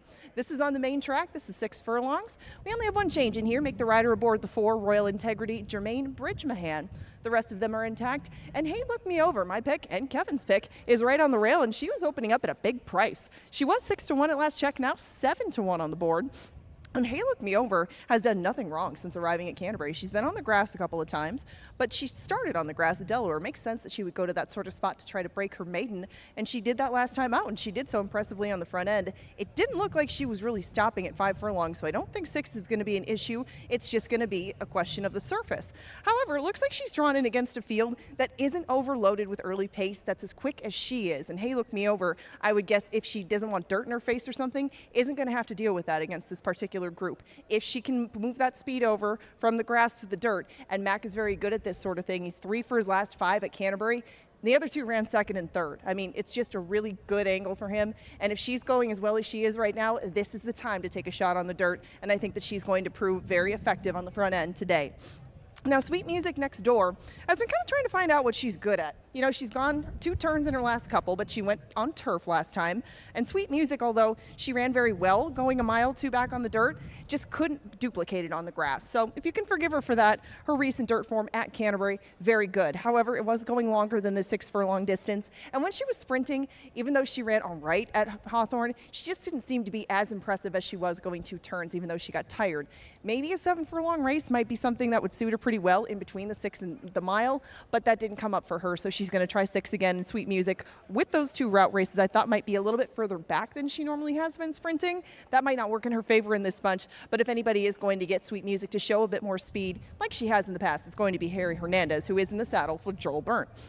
Twin Empire next door did have some speed last year. We have not seen her since she showed that speed because that was last August. Now, Twin Empire has been prepping well for this, and Twin Empire does come back in a spot that's pretty similar to where she broke her maiden last time around. You know, she's going 6, she's going here, and she should be able to stay close to the front end. I was just going to give her a start. That's all. She hasn't been out since August, and I wanted to see how Twin Empire would look coming into the paddock to see if she'd grown and filled out, and Twin Empire looks fine down here. It's just a hot day, so keep that in mind. A lot of these horses are going to get baths. They may look a little bit warm, but all of us are warm today, so cut them some slack. Twin Empire right now is 7-1, and Royal Integrity right next door is 8-1. Remember, this one is ridden by Jermaine Bridgemahan. This is going to be her first start outside of her home state of Arizona. She broke her maiden in start number 2. You can't take that away from her. It's just the fact that she was 4 when she broke that maiden. You want horses to start out generally at 2 or 3 years of age. You know, sometimes it takes them a little bit longer to get to the races. It took her an awful long time to get started, and Royal Integrity, though she did get the win early, she would really need a lifetime best to step up against this sort of group who have been running more recently. I just wanted to see what Royal Integrity can do on the road now that she is out of the maiden ranks and she is here in Minnesota, but her price just ticked down to 6-1. She should be a part of the pace, as should Gotta Try Mischief. But Gotta Try Mischief, just like Sweet Music, is cutting back in distance, and her speed may not be quite as effective here. I would think that she might have to fight for it a bit more on the front end if she wants to go take them wire to wire, but she ran very good races both on the main track and on turf. Now that she gets back to the main track, she should have a little bit more gas in the tank late, and she's 7-1, just like my top pick. I'm frankly surprised that both of these two are at these prices. I think they'll both come down, but Melania T is another price that I think would come down. She's 11-1, and she's another runner on the cutback, but she hasn't shown much speed going short or going long really since last summer, and both times that she had the lead up early, Melania T was going long. Expect her to come in late. She did break her maiden 3 starts ago. She did so against similar company. The subsequent 2 against allowance horses have not gone quite the same. So Melania T, although she's 11-1, I think might come down a little bit, but still be a healthy price on the board. She and My Woman on the outside run very similarly. They come from off the pace. Just 2 starts this year for My Woman, though. There might be some room for her to improve, and she doesn't have that much racing to her. I mean, she's raced 11 times, and again, not that much as a 4-year-old. She should be coming late. Both of the outside 2 markers should have some pace to run at, and that makes this an interesting 3rd race, one that I did not think would have a 4-5 favorite, but hey, it does right now in Sweet Music. We have 8 minutes until race number 3. Pick fours, doubles, exactas, tries, supers, all kinds of wagering options in this upcoming third race. And they head out to the track right now with 7 minutes to post. A power play coming up next from Kevin Gorg. That is on tap. Make sure you find a TV monitor somewhere or eyes on the big screen. They're headed to the track right now for the third.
Walking onto the track for the Hashimoto,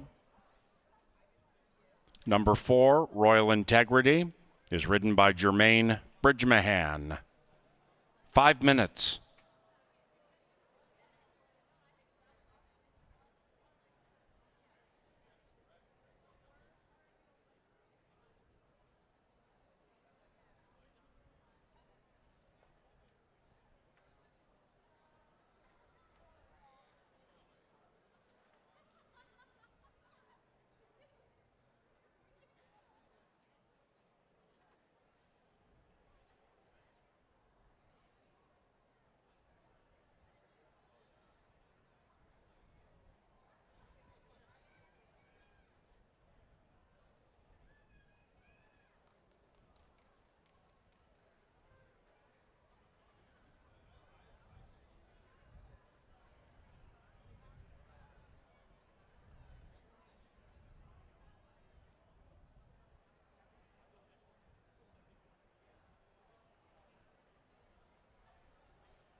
Good afternoon, Canterbury faithful. Welcome upstairs to the TV studio in the press box. It is time for the sponsored Tri-State Bobcat Power Play of the Day.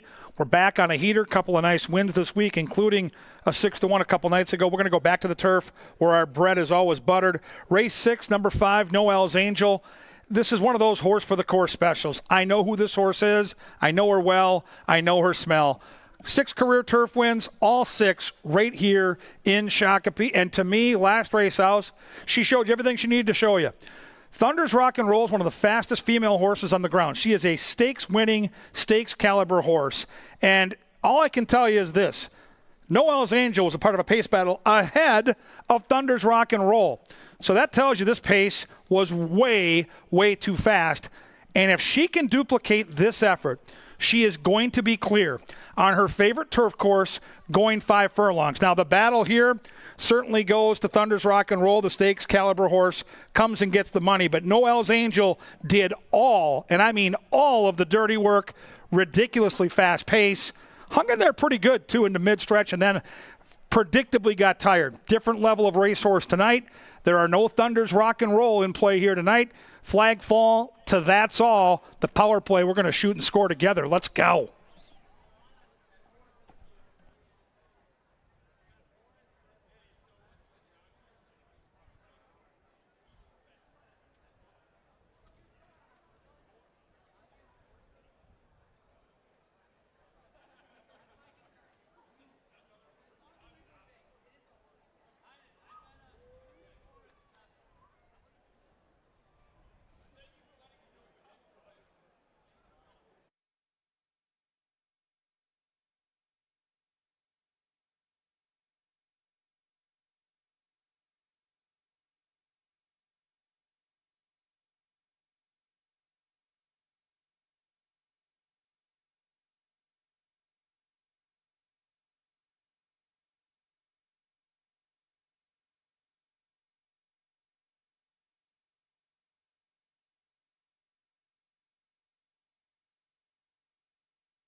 It's post time for the third as they move in adjacent to Boardwalk Kitchen and Bar as they line up 20 feet from the starting gate and align the chain link fence for race number 3.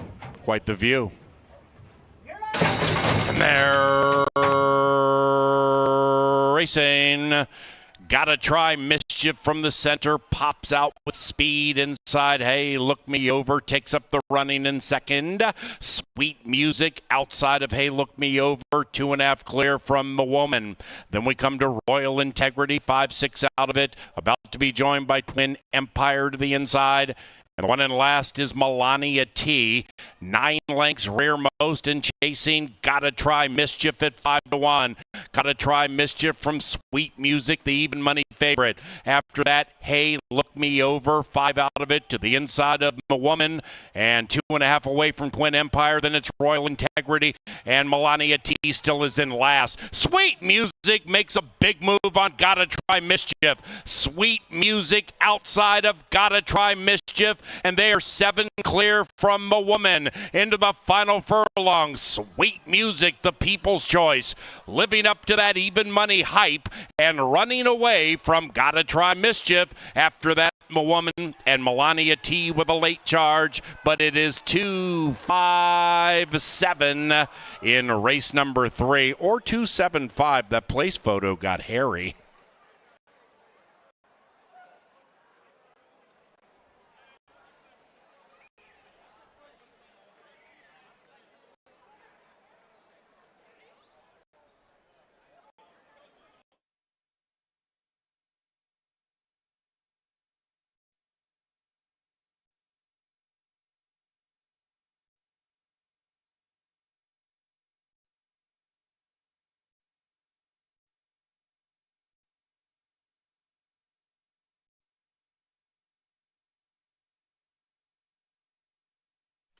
Number 2, Sweet Music, first. 110.90 the final time. Hold them all.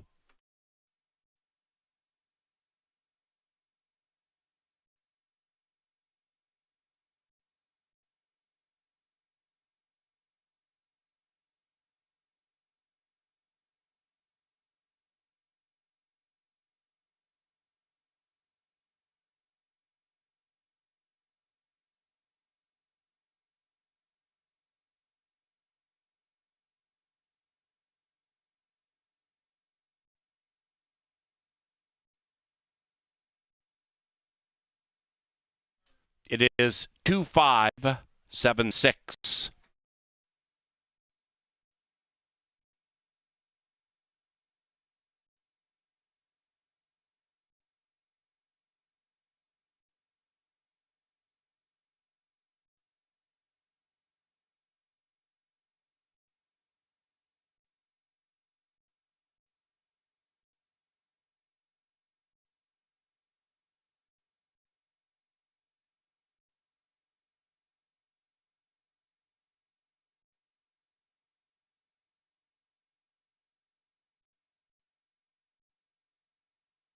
The third race is official.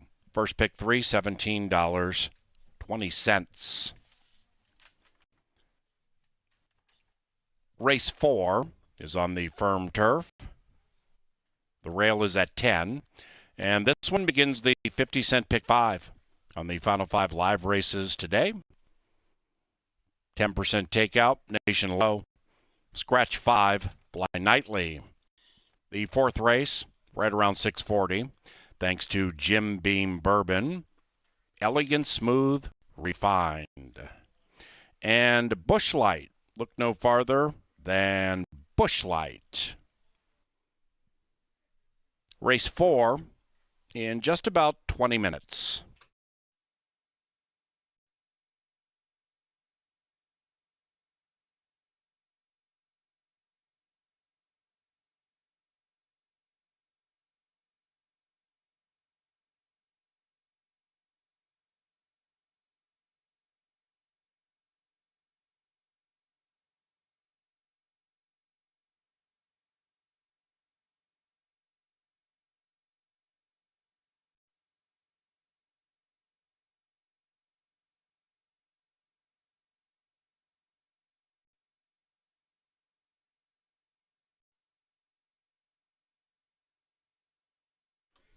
And now entering the winners enclosure, Sweet Music and Harry Hernandez. Winning owners, Miracle Logistics. And the winning trainer, Joe Byrne.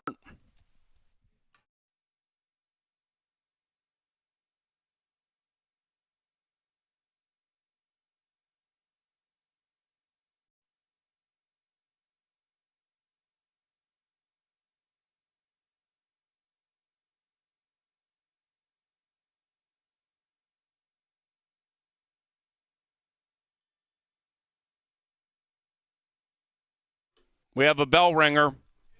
Thank you very much for that. Don't forget to head to the bookkeeper's office for helping the Canterbury Park Chapel Ministry, partnering with other backside programs. At least $100 will head to said program to benefit our grooms and those executing their toil on the backside. Thank you.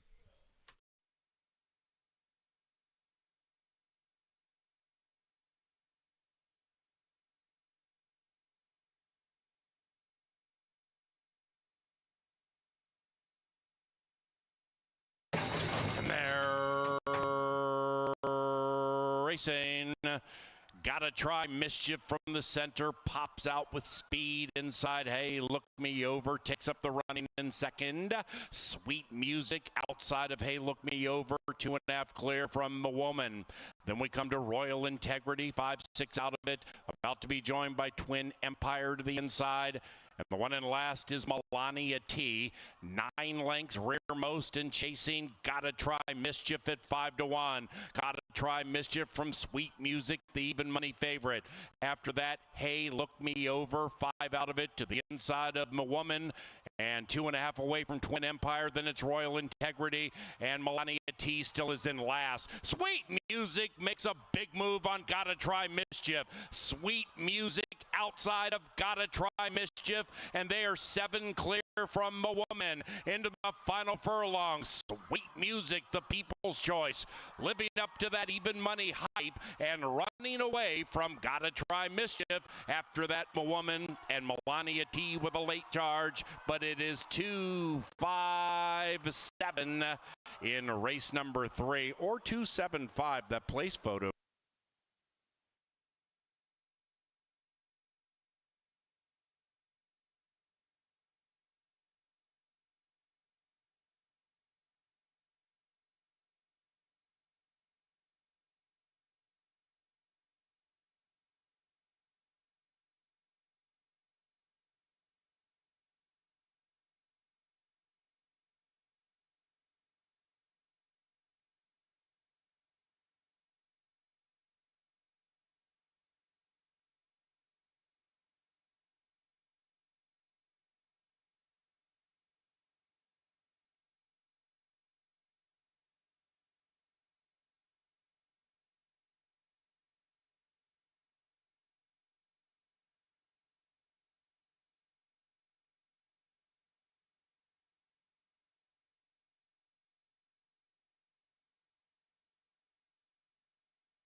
We're now 13 minutes out from race number 4, and that means it is 10% takeout, pick 5 time. And I only had one scratch in this ticket. It features quite a bit of turf and an angle that I'm going to talk about in a little bit. But that ticket is on the screen now, and it starts with a single. It's going to be the same trainer trying to double up with winners. Just won the last one, and Joel Burnt is going to try to win this one with Commissioner Oscar. I toyed around with singling him. He's going to be a short price. He is 9 to 5 at the moment, and he makes a lot of sense from just off the pace with Alonso in the irons. Now, in race number 5, I went a couple of deep, and these are 2 horses that have seen each other before. That's the Rail Runner Aeromax that won with the draw, but Coach Sam P out in the 6 hole does have some speed and can take the initiative if need be. I think he can extricate himself from that post, and I just needed those 2 to get through race number 5. I went 3, 5, and 8 in the turf sprint in race number 6. My top pick is a Rose and Wine. I respect Noel's Angel. I use the power play, and Taking It All is one who hasn't been on the turf in a while but has serious speed, and I think that 5 Furlong shouldn't be asking too much of her. I did have the scratch in race number 7. The 1 Shankopotamus was a part of my ticket, but I'm left with 3 burnt runners. And the way that they've been going today, I'm quite all right with that. Airmail Flyer and It's Miles, the 4 and the 10, have been racing together quite a bit recently. It's Miles usually gets the better of that one, but Pastor Dave is a new equation into that, or a new part of that equation with some speed. He's going to go 2 turns and on the grass for the first time. So I'll take 4, 5, and 10 and finish it out with 3, 7, and 8. My top pick in the last is Big Hammer, simply because the barn sends them up here ready to run no matter how they've been going recently. They run an A1 race at Canterbury, and he should have some pace to run into. That's my ticket. That's my thoughts on this pick 5. But for more on the 4th and this 10% pick 5 sequence, Kevin Gorg is down in the paddock. All right, let's get it on. I love Big Hammer. That's a great tout by Angela. And we got a birthday tout right now. Put your group on track. Head to CanterburyPark.com. You get discounts, all kinds of behind-the-scenes stuff. And we've got a 40th birthday today for Josh Kylander. Josh is 40 today. He's celebrating at Canterbury with a big group. We appreciate you bringing your birthday party to us here at Canterbury Park. And I've got these cool jockey gloves. Company called No Fear. I met the family of Alonso Quinones, the beautiful wife, the children, and they're here to promote No Fear, and they're giving away some cool jockey gear for the winners of races 5, 6, and 7. So good luck. If you're a jockey watching the production here, maybe you'll get lucky and win one of those races and get some gear from the family of the Q. We handicap together because it's pick 5 time. Angela just put that lovely ticket together, and I think it's a really hard sequence. Now, our friend Oracle, Bruce Meyer, handicapping champion galore, decided to leave Canterbury to go see a Hanson concert, but he did play the pick 5 before he left and lost his man card,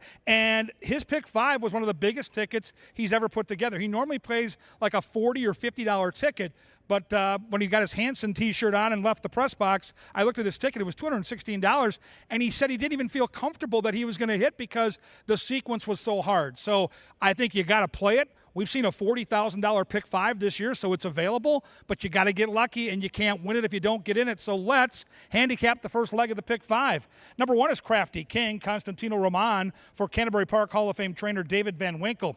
This horse has 3 career turf wins. However, none of them are here in Shakopee. Advantageous inside post. Ran big last time, second at 20-1. So the horse is sharp right now and on the board at half that at 10-1. 2 is Irish Heat Wave. Leslie Mowing gets the call for Jose Silva. Sneaky class drop here. Optional allowance claimers dipping in for 75. That is a significant drop in class. 5-1 is a fair price, too. Number 3 is the Commissioner Oscar. Showed some versatility last time for trainer Joel Burnt. And boy, Joel, his barn sitting on a bunch of wins in the second half. Paul Allen and I talked about that in our race preview show today at the races. So keep an eye on his barn and keep an eye on Commissioner Oscar, because he used to be this one-run closer, but now he's showing more speed. He's versatile. He loves this turf. And speaking of the Quinones family, hey, there's Daddy. There's Q aboard, one of the best turf riders we've seen here in a long time at 2-1. I was torn between the 3 and the 4, and I ended up going to the 4, and I'll tell you why. I thought the pace would be honest enough, and if this horse gets pace, Superwise is a proven horse over our grass course. 14 tries on our turf, 6 for 14 in the trifecta, and usually has a big closing kick. Now, last time out, didn't show much kick because he was facing a horse named Mr. Muldoon. Mr. Muldoon is just simply much better than the horses Super Wise is facing here. So on the class drop with the pace up front, I think Super Wise can come charging down that Canterbury stretch to get the money. Number 6 is Hidden Profit, a part of that pace. This horse has lots of early speed. Last time out in a 7 furlong race, Speed and Fade in play against Mr. Fabricator. On deck next, another long shot, number 7, Jocka. G-Rod gets the call for Troy Bethke. This horse has tried the turf twice, and in both tries gained a 53 Beyer speed figure, which puts this horse into fringe contention. I like this horse better on the turf than I do on the dirt. So Troy, I think, sneaky here at 10-1. 8 is Mystifier. This is Jeff Maday's selection. Santiago for Cody Rosine. When Mystifier gets a good pace, he normally comes running. And I'll say this for Jeff Maday's pick, the 8 horse looks spectacular here in the walking ring. Look at that coat. Healthy looking racehorse is the Maday Tout on the board at 9-1. And number 9 is 30 Seconds Out, who probably has to use some speed. Donning the hood for this. The blinkers come on, and there's Fausto da Silva. Man, has he had a good season at Canterbury. What an excellent rider Fausto is. He'll have to use all his craftiness here at 15-1 with some outside speed. The Pick 5 is the big news, all right? Get those Pick 5 tickets together. It could pay hundreds, maybe thousands tonight. And as I mentioned earlier, if you don't get in it, you'll never win it. Pick 5, turf racing, race 4 at the gate inside 8. And then they're going to get it on.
They are heading to a firm turf course for the Canterbury Park Pick 5.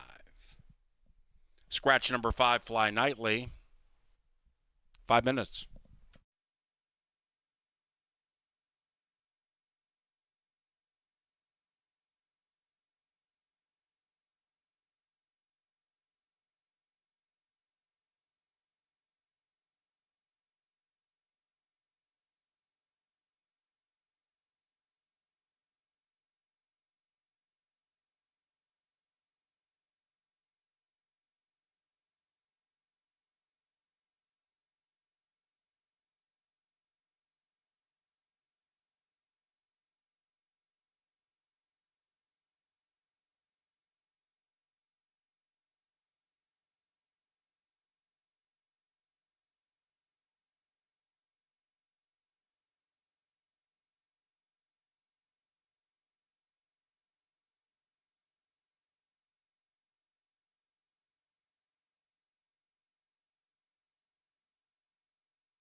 we've got a second before the fourth.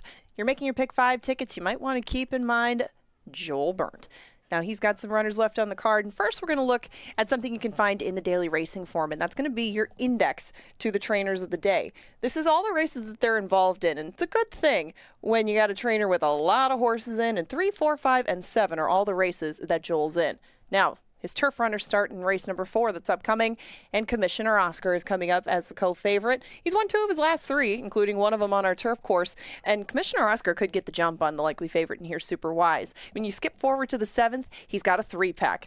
Airmail Flyer, who's taking the blinkers off, Pastor Dave, who's going to go 2 turns and go on the turf for the first time, and the 10, It's Miles, who's been slightly beating Airmail Flyer, should be a decent price and have some pace to run at. Now, you got a couple of minutes left to make those pick 5s, but if you're going to take an angle in it, you can definitely use mine if you want, and that's the Joel Burnt Turf Runners.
It's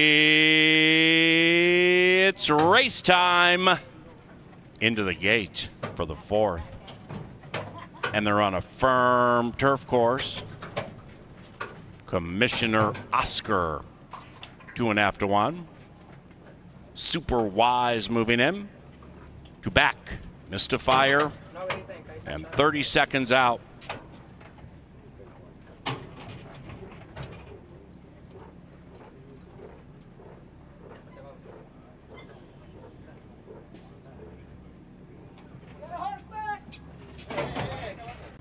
Eight in the gate.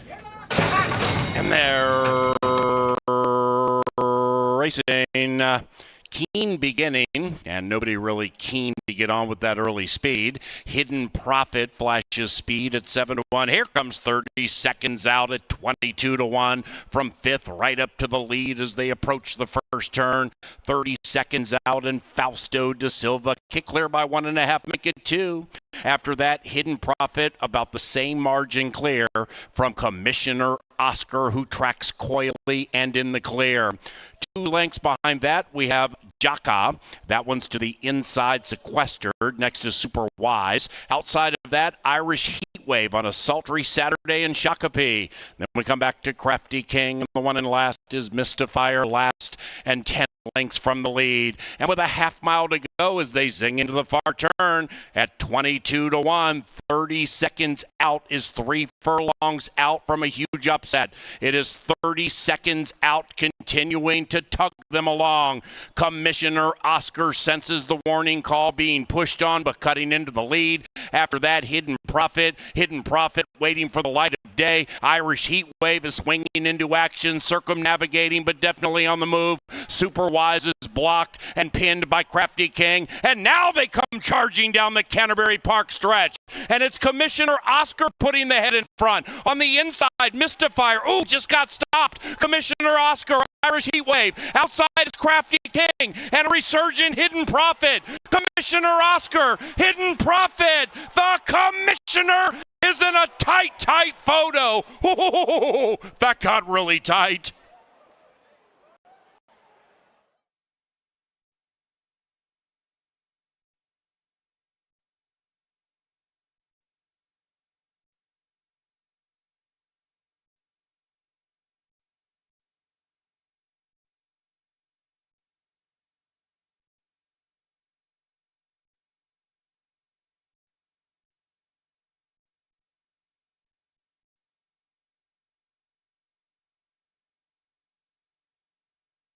It's a tight photo finish between 3 and 6. The placing judges are splitting 3 and 6. Stand by.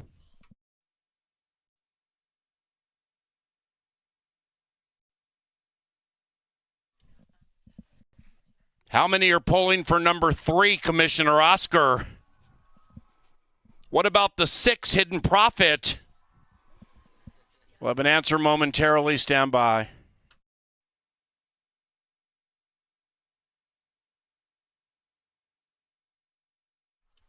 Oh!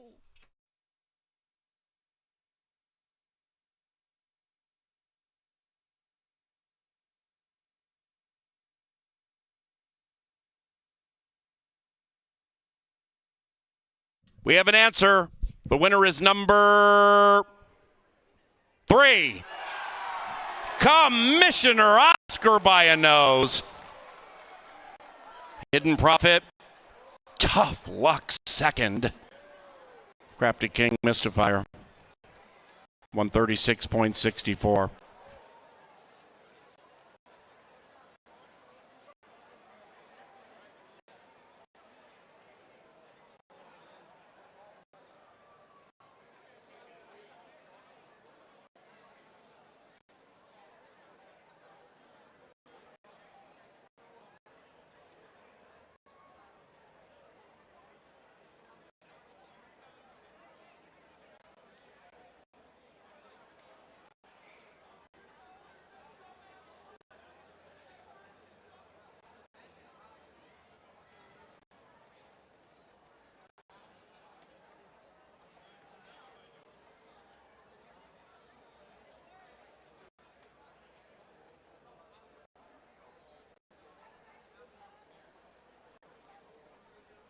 And the 4th race is official.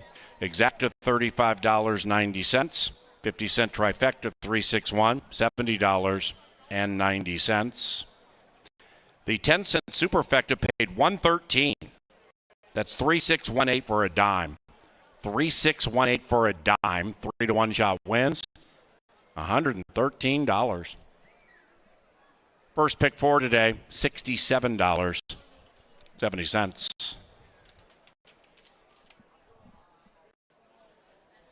Race number 5 begins the second and final pick for today. It's CBY. Main track fast. No scratches, no rider changes for the 5th race. That one is provided by our official soft drink provider, Pepsi, and John Deere. As Commissioner Oscar receives that well-deserved bath for his toil. We can remind you that Beer Fest is right around the corner. Beer Fest, August 9th at Canterbury Park. You can sample more than 100 of Minnesota's finest brews. Tickets at canterburypark.com. Buy in advance and save.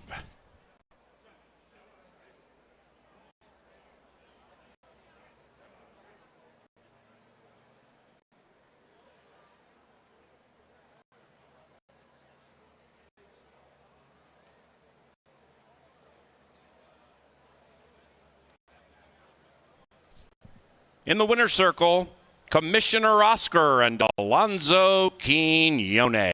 The winning owners, Lind Stables, that's Chris and Carol Lind.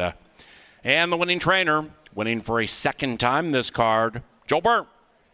Commissioner Oscar is a 4-year-old brown gelding by Commissioner from the Keela mare, Miss Jane. Foaled in Minnesota.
And they're racing.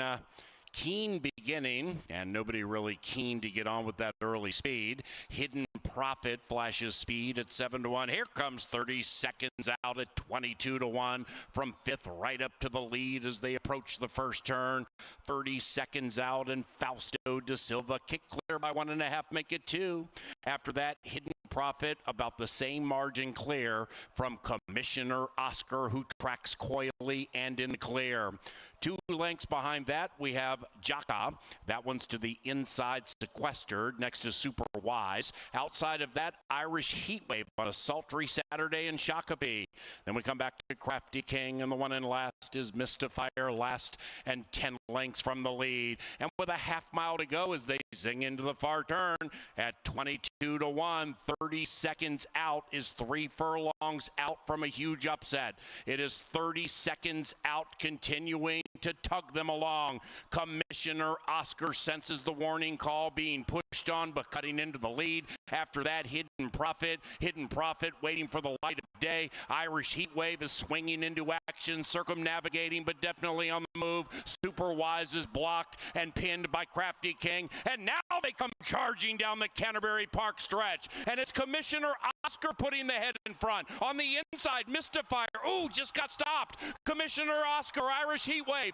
Outside is Crafty King and a resurgent Hidden Profit. Commissioner Oscar, Hidden Profit. The Commissioner is in a tight photo.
Super Wise looking awfully crafty.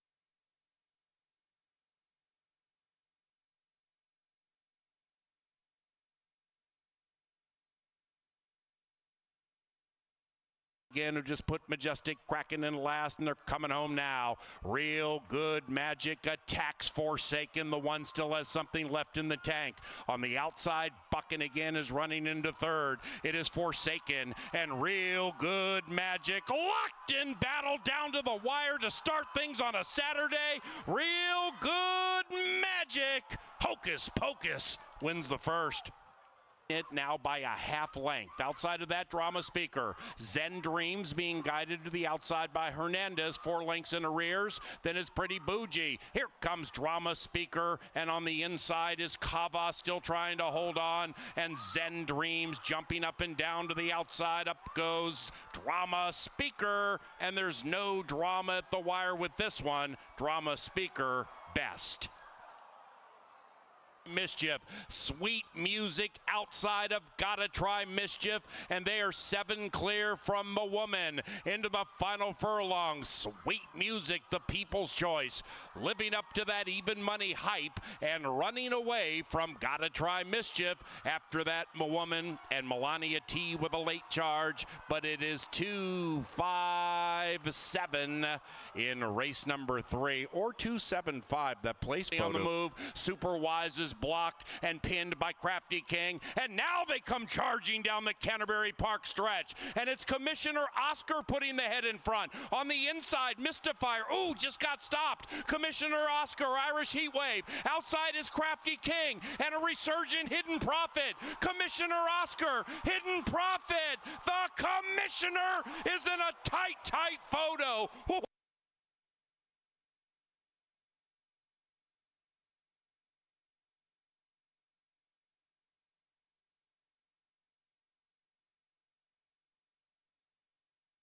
Up goes Secret Potion. Unified Dreams gets the light of day and sprints clear. Unified Dreams at 8-1. Perfectly ridden, much best. Unified Dreams put a nightmare on the rest of the field.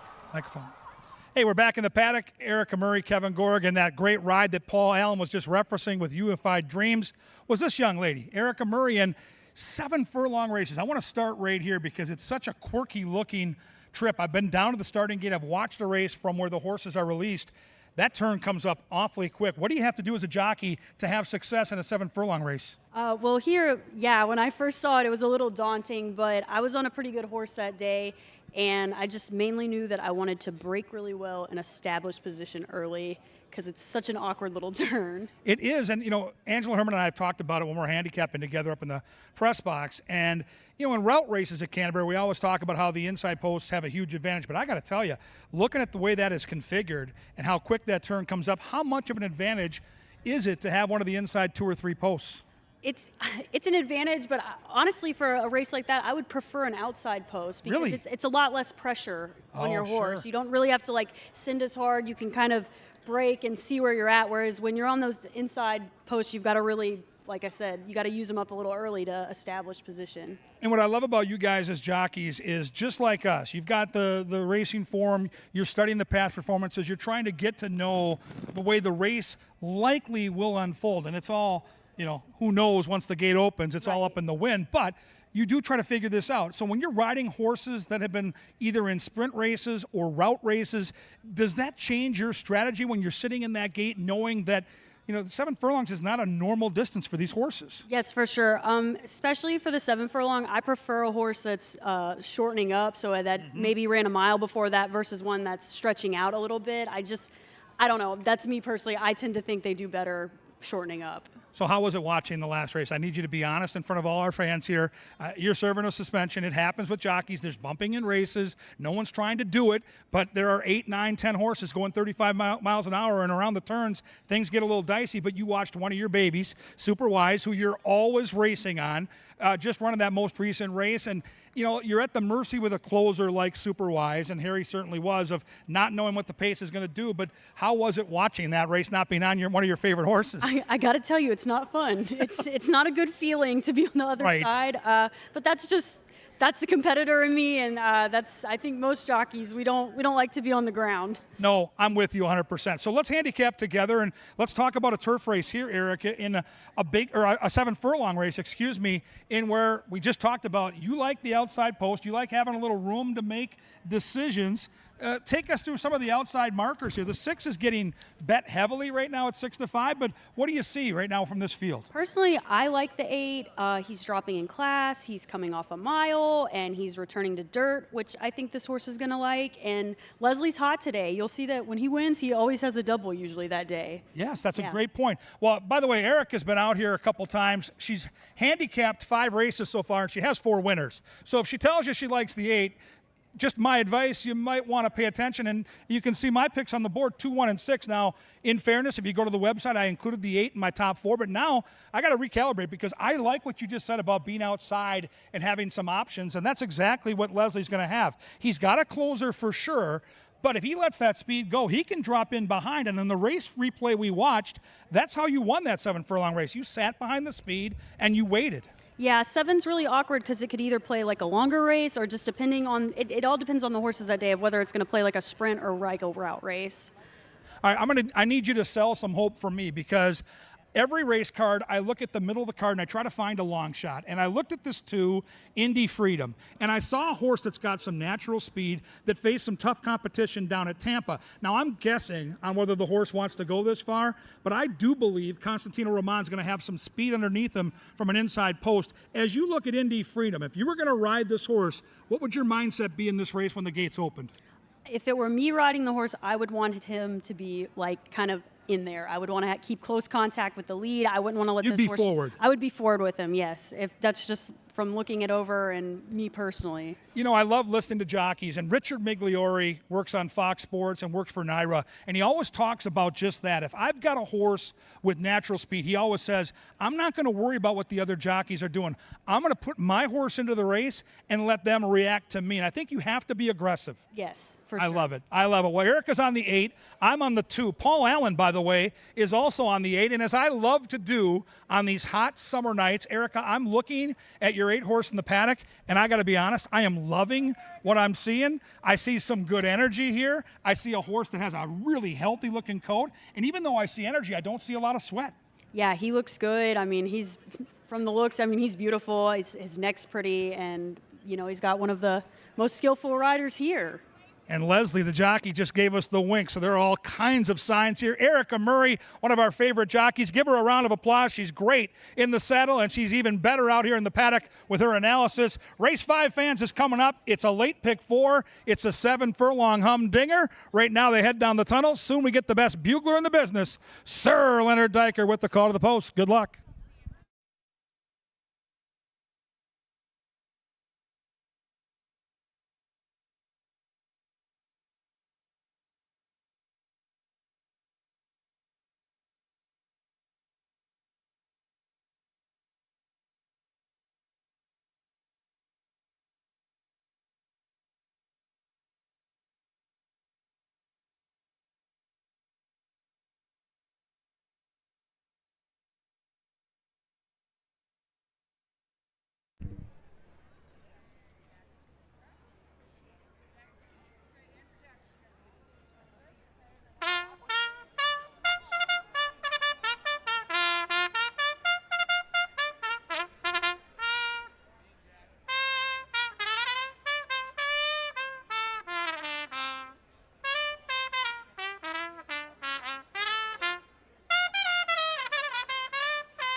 The stylings of Sir Leonard Diker, Canterbury Park's bugler and best in the biz. To the track for the 5th, no scratches, no rider changes, plenty of pick 4 wagering. It begins at just 50 cents. Race 5 in 5 minutes.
Hey everybody, we're down here in the winner's circle and it's time for a keg roll relay. We got 4 beer lovers down here and there's some beer fest tickets on the line. What they're gonna do is they're gonna take these kegs, roll them down to their partners, roll them back. Whoever does it fastest wins.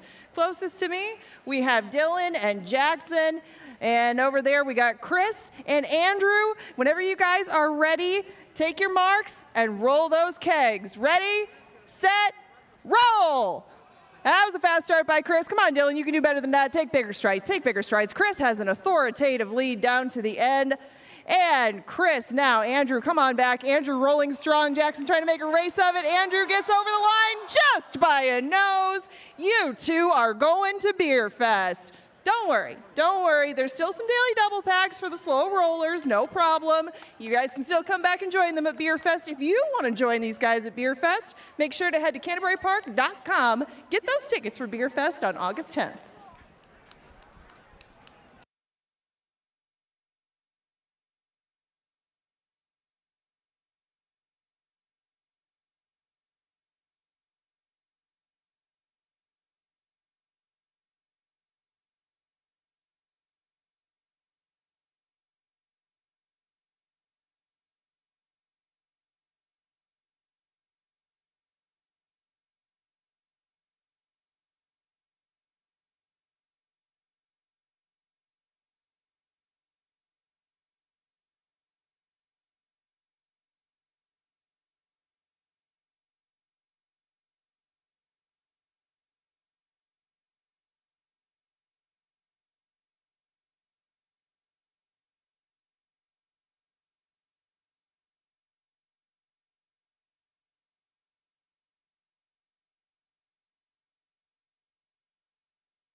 And they've reached the starting gate. It's post time for race 5. This one is a 7-furlong race. So they start from the southwest side of Canterbury Park, adjacent to the Wild Horse Saloon.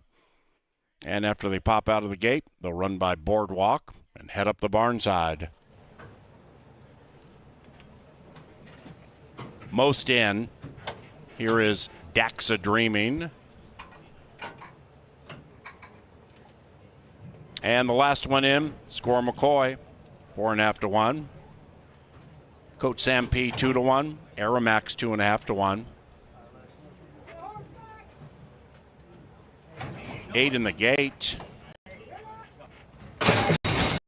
They're racing. Aeromax was off a couple of beats slowly. Great beginning for Indy Freedom with terrific early speed. Coach Sam P with good speed. Likewise for Boss Down. After that, Midnight Royal, 4 lengths from kind of a faster early pace, and 6 away from Aeromax, who's beginning to advance.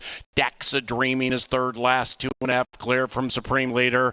And the one in last is the stretch running Score McCoy, who would have to score from 15 lengths out of it. Early pace hot. Indy Freedom leads at 1.5. Outside is Boss Down. The rider has the orange colors. Right behind the leader, Midnight Royal, looking to sneak through to the inside but cannot get through. Coach Sam P is fourth and 5 out of it. 2.5, 3 lengths clear from Supreme Leader. Then we come to Aeromax after that. Daxa Dreaming. Score McCoy beginning to run on from 13 lengths out of it. Around about the quarter pole, Indy Freedom at 8-5 is loose on the lead. Indy Freedom kicks that leading margin to 5, make it 6. Midnight Royal spinning the wheels. Score McCoy is closing home fast on the outside, just angled to the outside of Supreme Leader, but is too far behind to catch Indy Freedom, who is gone. Indy Freedom with an absolutely dominating performance.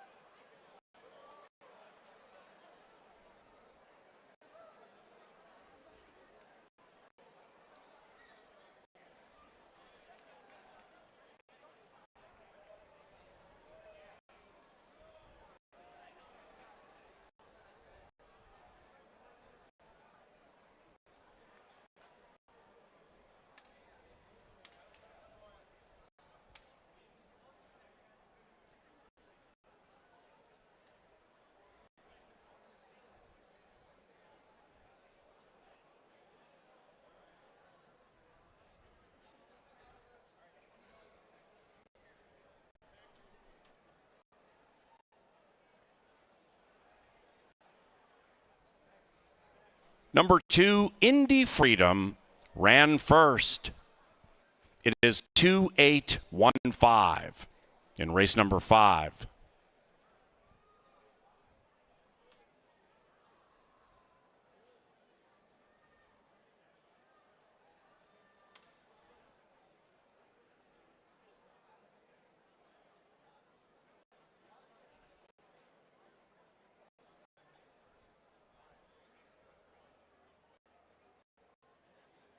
The 5th race is official. Trifecta paid $33.15. It was chalk all odds. The exacta paid $25.10. Superfecta 17 and change. Pick 3 from race 3, $30.80. We come down to race 6 and scratch number 4, Bold Intention. Race 6 on the firm turf course and is sponsored by Kim Crawford, the official partner of Canterbury Uncorked and Concerts in the Park. And we also thank Hormel, offering brands like Planters, Corn Nuts, Skippy Spam, and Jenny O. Thank you, Hormel. And thank you, Tri-State Bobcat. Race 6 about 7:40. Bet more, win more.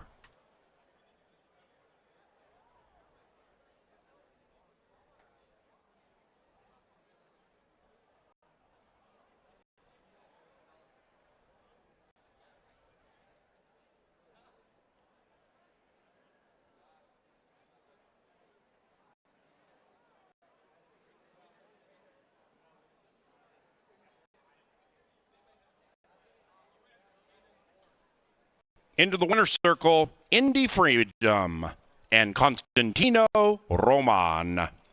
Indy Freedom is owned by Barbara Waite and Tim Padilla. The winning trainer, Tim Padilla.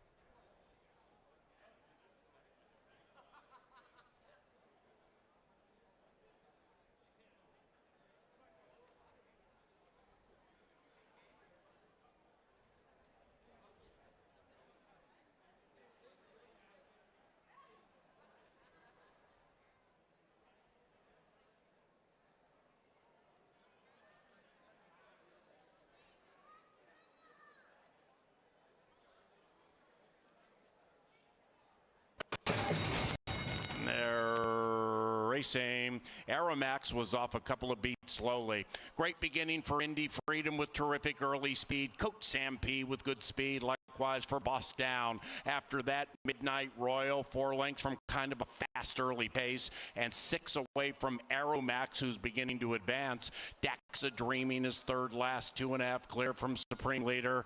And the one in last is the stretch running Score McCoy, who would have to score from 15 lengths out of it. Early pace hot. Indy Freedom leads at 1.5. Outside is Boss Down. The rider has the orange colors. Right behind the leader, Midnight Royal, looking to sneak through to the inside but cannot get through. Coach Sam P is 4th and 5 out of it. 2.5, 3 lengths clear from Supreme Leader. Then we come to Aeromax after that. Daxa Dreaming. Score McCoy beginning to run on from 13 lengths out of it. Around about the quarter pole, Indy Freedom at 8-5 is loose on the lead. Indy Freedom kicks that leading margin to 5, make it 6. Midnight Royal spinning the wheels. Score McCoy is closing home fast on the outside, just angled to the outside of Supreme Leader, but is too far behind to catch Indy Freedom, who is gone. Indy Freedom with an absolutely dominating performance.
Well, Indy Freedom had flashed some speed down in Florida, but trainer Tim Padilla continues to sparkle this summer at Canterbury. He's up near 30% winners. Heady ride by Constantino Roman. They take him all the way on the front end. We sail on to one of the best betting races on the card. This is a really deep and fun field to take a look at. Many of these horses have knocked heads numerous times before. They've run similar speed figures, and in this race, because it's a turf sprint, a lot of these ladies have the same running style. I think the speed, and maybe the speed of the speed, is going to be the difference. If anyone can get loose, they're going to win. If they tangle up and go eyeball to eyeball, and they're like 3 or 4 horses that are dueling on the front, then something weird could happen and someone can come get the money. We need to handicap together, and we've got some value up on the board. I have the race 5, 8, 2, and 1, and I seem to think the one horse might be the horse that could benefit from a speed duel up front. I think the one is capable of sitting off it, and wouldn't it be fun for trainer Larry Donlan? He's sitting on 999 career wins. This would be win number 1,000.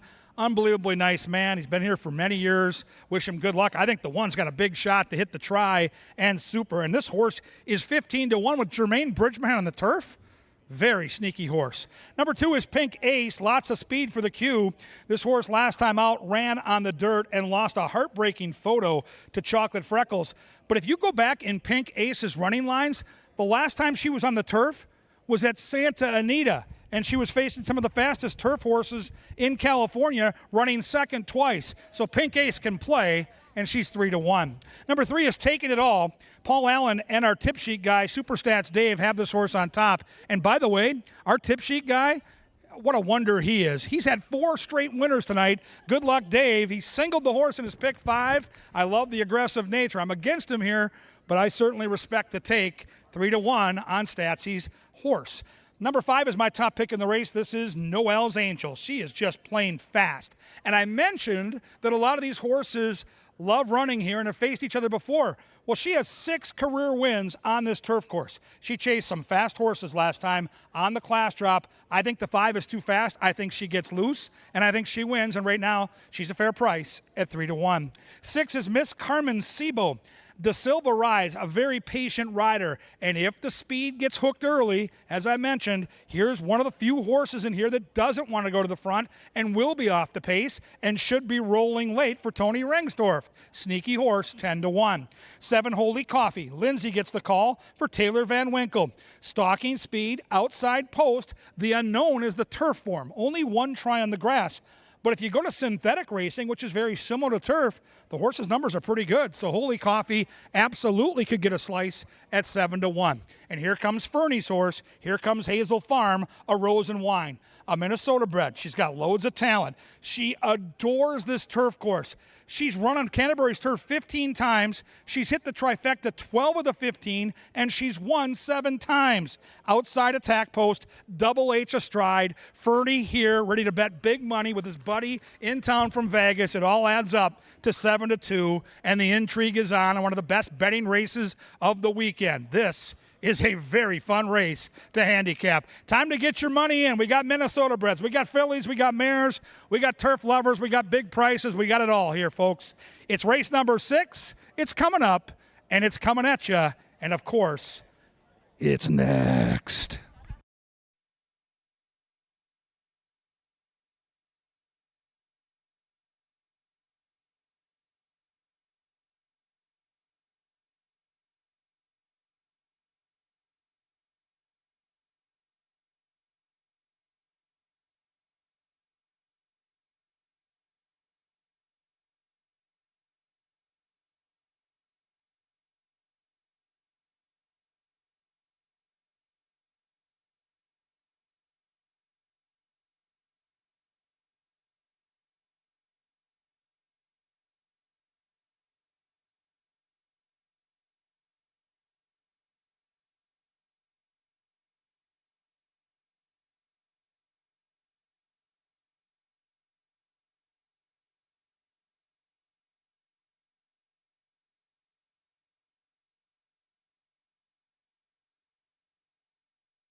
Hi everyone, I'm down here in the winner's circle going to announce some winners to our Concerts at the Park series from our Register to Win here on track level.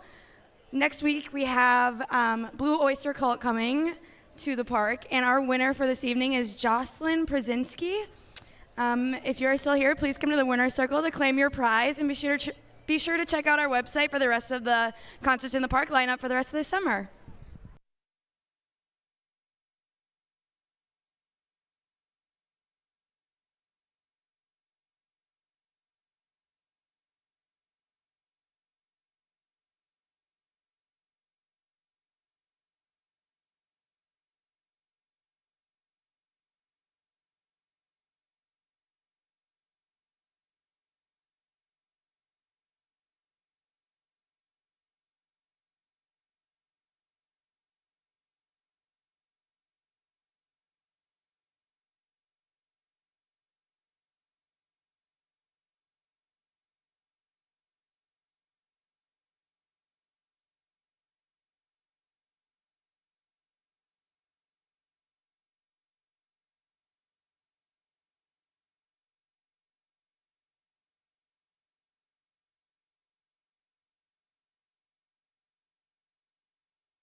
It's race time. Into the gate for race number 6. This is a turf dash. Pink Ace, 2.5 to 1.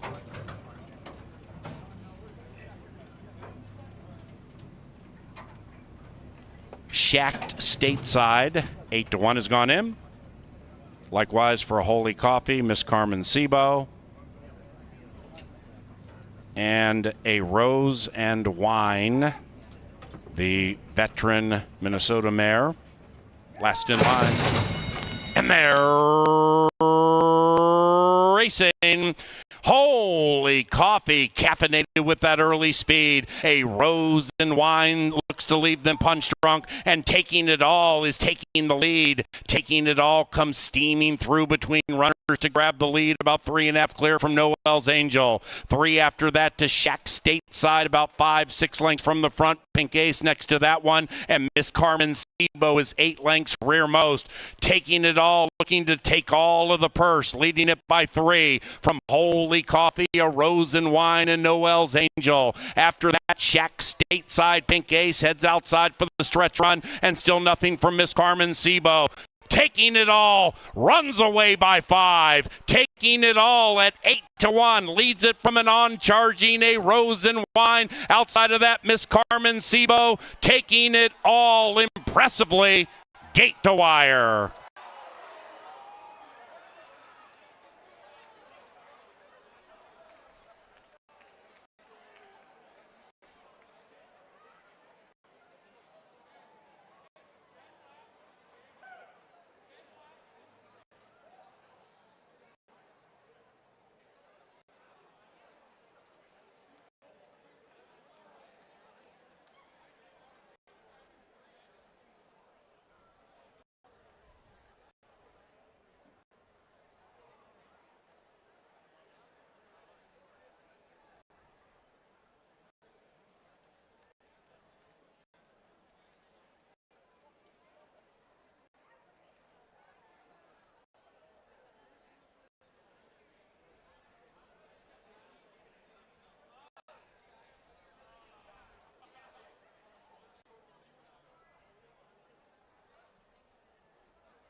Number 3, Taking It All first. The numbers 3, 6, 8, 1. 3, 6, 8, 1. 57.30, the final time.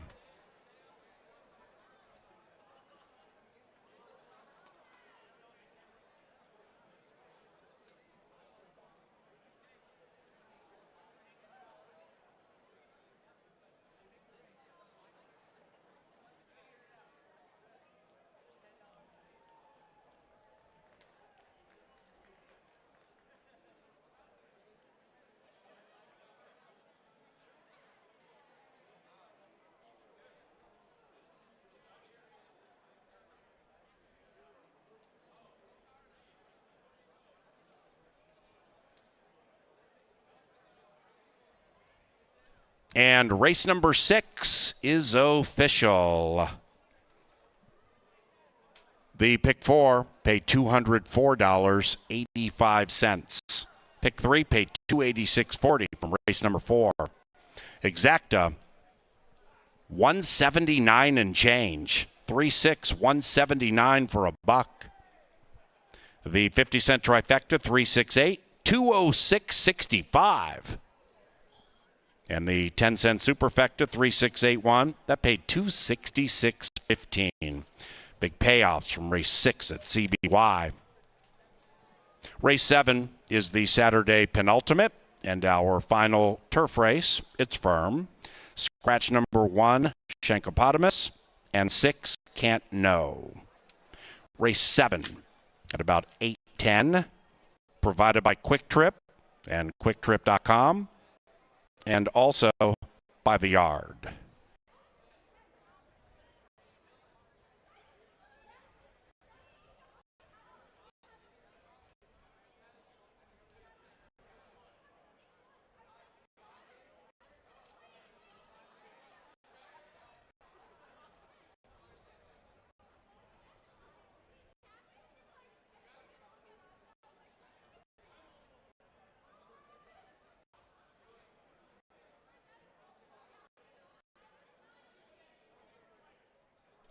In the winner's enclosure, taking it all, and Guillermo Rodriguez. The winning owner, Larry Gorno Jr., and the winning trainer, Wade Rarick.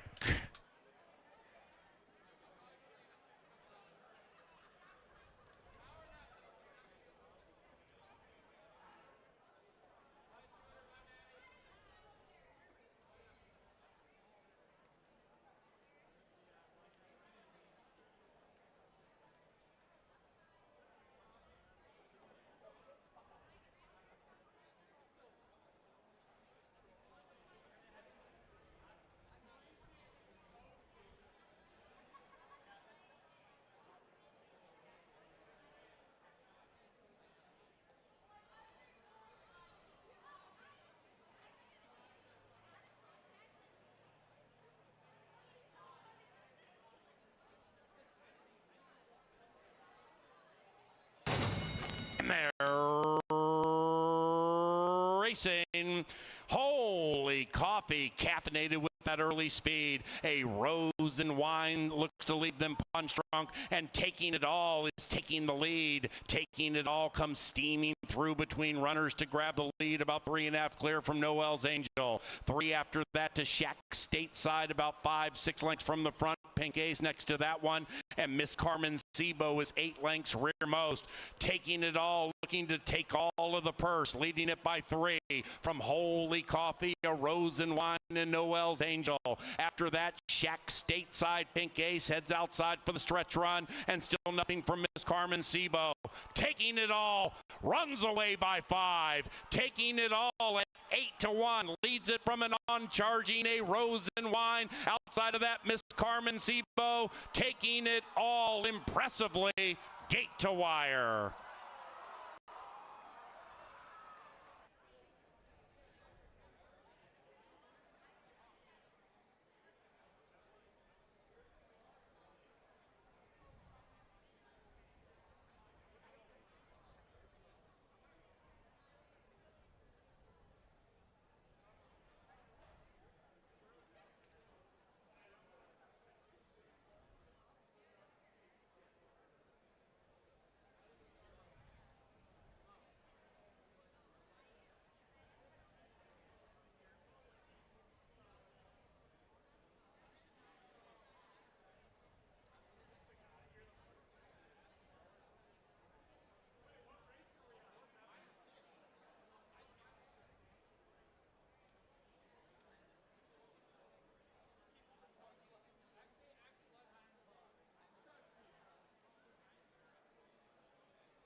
Well, Paul Allen and Superstats Dave putting on a clinic upstairs in the press box, wire to wire at 8-1. I'm impressed. And they're alive in the pick 5, so good luck to the boys upstairs. They're having a good time tonight. Hopefully you are as well. We're down to the late daily double. We're back tomorrow at 1 o'clock. We've got llamas. We've got all kinds of unicorns and kids.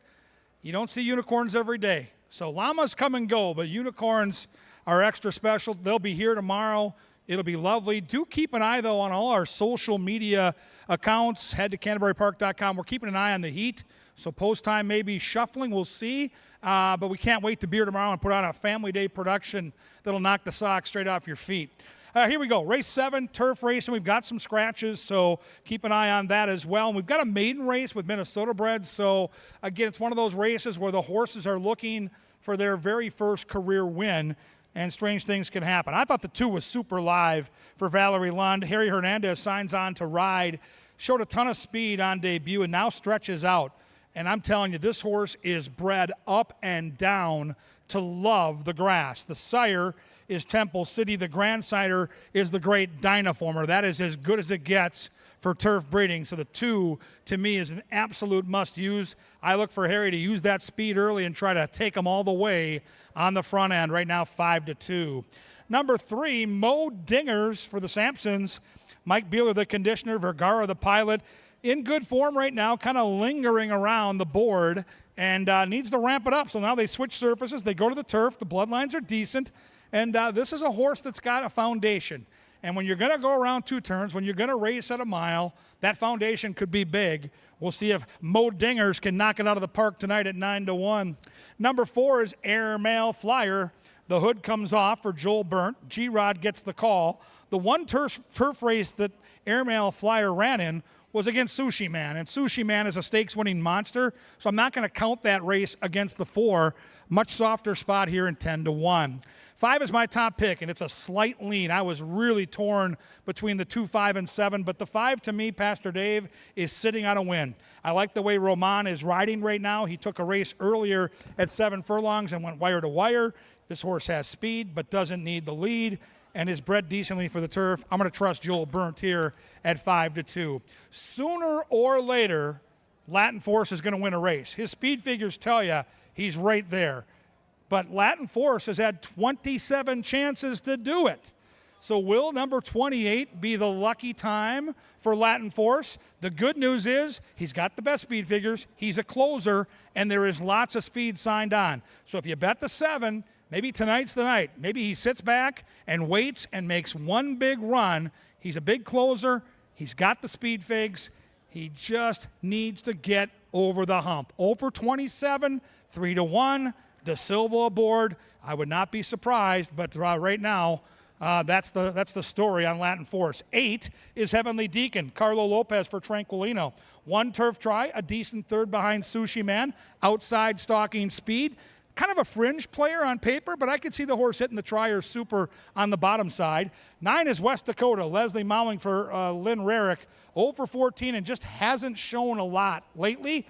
Maybe the switch back to the turf will wake that one up. And the outside horse is It's Miles. This is an intriguing long shot. Angela Herman fancies this one. Should get a good pace. Should be rolling late. Looks good.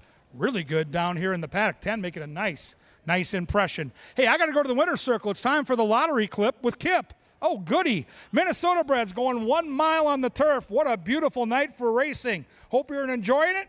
We got the late daily double. And right now the horses head down the tunnel. Soon we'll get Sir Leonard Dykert and the call to the post. Good luck, everybody.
SLD.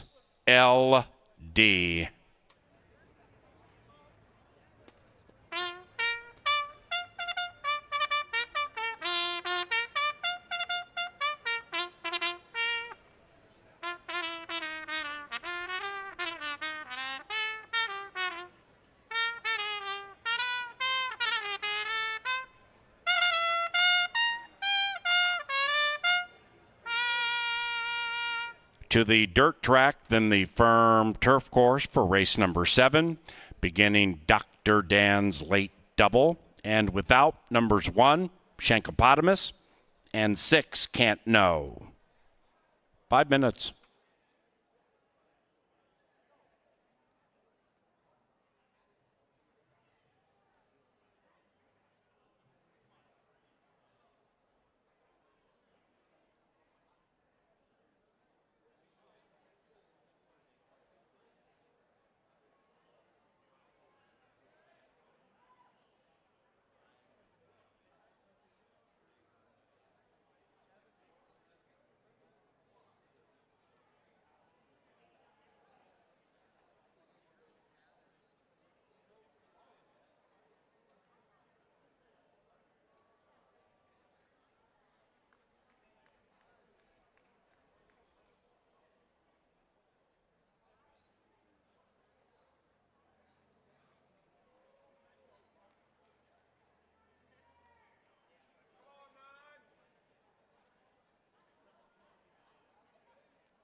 All right, ladies and gentlemen, drawing your attention down to the winner's circle. We got the cowboy clip for the lottery, and here's how it works.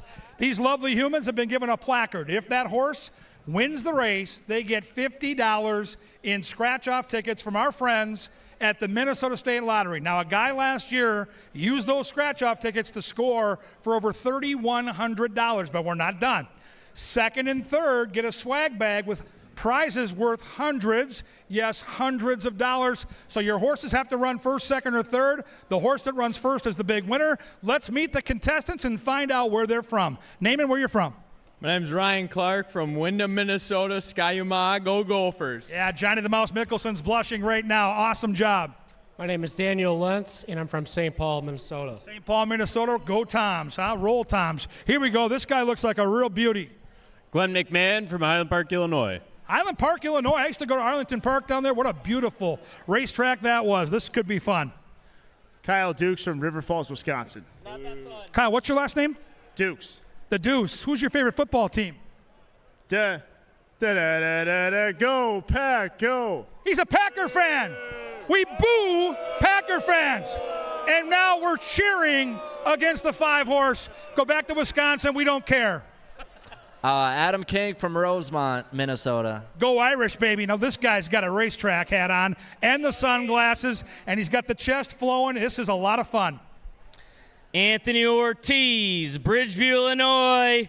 Anthony, you're not Italian. Oh, he's grabbing the mic. Da Bears! It's getting worse by the minute down here. Help us out, cowboy. My name is Jack Lang Taylor. I'm in the Minnesota National Guard. I live in Minneapolis. USA, baby, USA. Red, white, and blue. I knew I could trust a cowboy. You're surrounded by buffoons, but you're beautiful. Let's find out your name and where you're from. Darcy Lindquist from Rosemount. I'm cheering for you. Go Darcy, go 10, go get your bets in. Don't bet that 5 because that Packer guy ain't taking our money back to Wisconsin. I'm not going to have it.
Arriving at the starting gate, it's post time.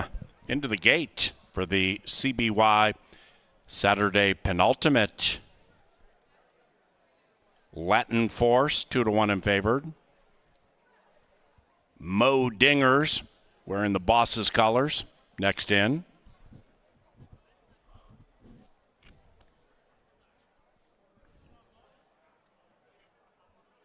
Latin Force goes in.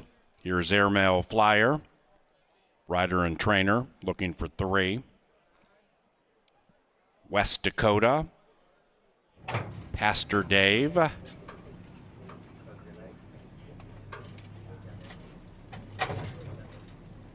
And it's Miles. Final Minnesotan in line. Minnesota Maidens on the turf.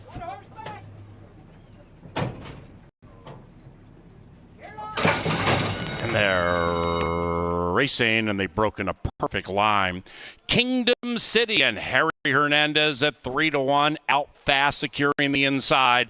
Pastor Dave 7-1. That one's good to go. After that, Mo Dingers about 3-4 lengths from the lead, and Kingdom City leads it by right around 2 around the first turn. Latin Force at 3-2 begins to advance 4 lengths from the front and running by Mo Dingers. Behind that one is It's Miles. Then we come to West Dakota, 4 wide around the turn, but passing Heavenly Deacon, and inside of that, Airmail Flyer. 9 lengths covers them, and they're chasing Kingdom City. Kingdom City does it reasonably, leads it 1.5. In second lay Pastor Dave. After that, Latin Force. This one is 0 for 27 and is very keen to go. 2 lengths from the lead. Said Trio is 5 clear from Mo Dingers, now joined by Airmail Flyer, who's on the move. Outside of that, West Dakota. Behind them, Heavenly Deacon. It's Miles is in last and 10 lengths behind Kingdom City. Kingdom City at 2.5 to 1, trying to take them wire to wire. Kingdom City is still clear. Pastor Dave shoved on by Roman. Latin Force out in the clear. Even wider out, West Dakota's firing. After that, we come back about 2-3 lengths to Heavenly Deacon, and up goes Latin Force. Latin Force with a burst. This one is over 27, and tonight is the night. And with a force, Latin Force says goodbye.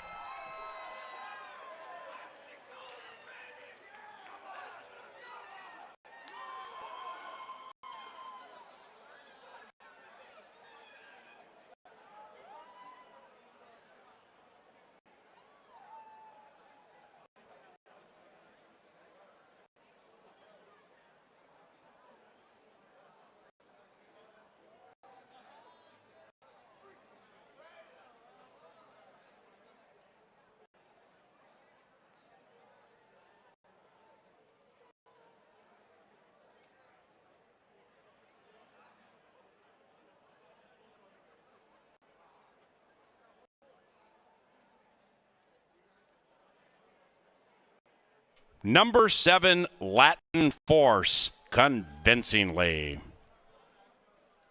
Voted for the rest, 136.56 for the mile.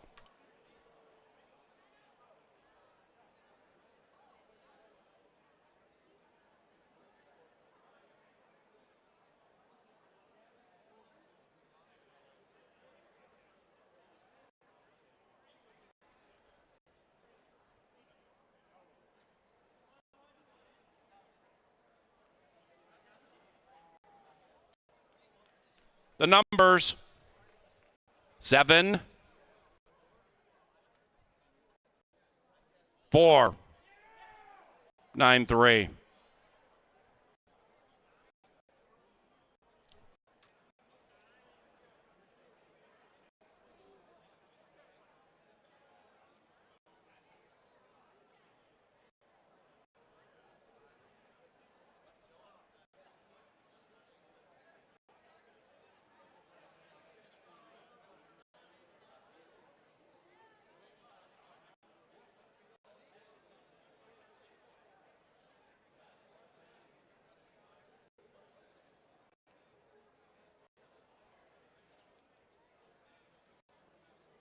The penultimate is official. The trifecta paid $255. It was chalk all odds. Superfecta paid nearly $300 for a dime.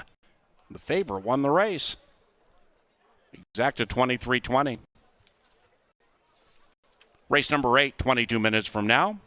Main track fast. Scratch numbers 2, Heavenly Conveyance, and 5, Jano. Race 8 is courtesy of JTR Roofing and Continental Diamond.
In the winner's enclosure, Latin Force and Fausto da Silva.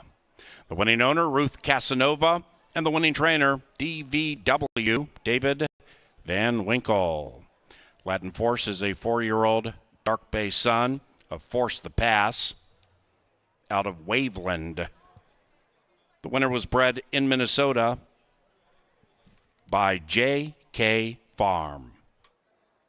The lucky last in 20, about 840.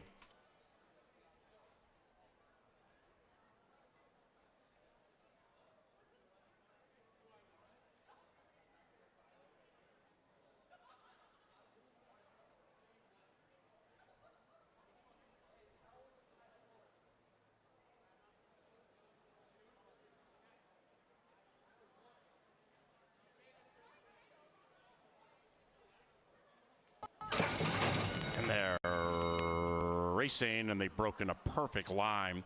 Kingdom City and Harry Hernandez at 3-1, out fast, securing the inside. Pastor Dave 7-1. That one's good to go. After that, Mo Dinger's about 3-4 lengths from the lead, and Kingdom City leads it by right around 2 around the first turn. Latin Force at 3-2 begins to advance, 4 lengths from the front and running by Mo Dingers. Behind that one is It's Miles. Then we come to West Dakota, 4 wide around the turn, but passing Heavenly Deacon, and inside of that, Airmail Flyer. 9 lengths covers them, and they're chasing Kingdom City. Kingdom City does it reasonably, leads at 1.5. In second, Pastor Dave. After that, Latin Force. This one is 0 for 27 and is very keen to go. 2 lengths from the lead. Said Trio is 5 clear from Mo Dingers, now joined by Airmail Flyer, who's on the move. Outside of that, West Dakota. Behind them, Heavenly Deacon. It's Miles is in last and 10 lengths behind Kingdom City. Kingdom City at 2.5 to 1, trying to take them wire to wire. Kingdom City is still clear. Pastor Dave shoved on by Roman. Latin Force out in the clear. Even wider out, West Dakota's firing. After that, we come back about 2-3 lengths to Heavenly Deacon, and up goes Latin Force. Latin Force with a burst. This one is 0 for 27, and tonight is the night. And with a force, Latin Force says goodbye.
Kevin Gorg, Angela Herman with you to take you through lucky race number 8. If you're live in the Pick 5, some unbelievable payoffs.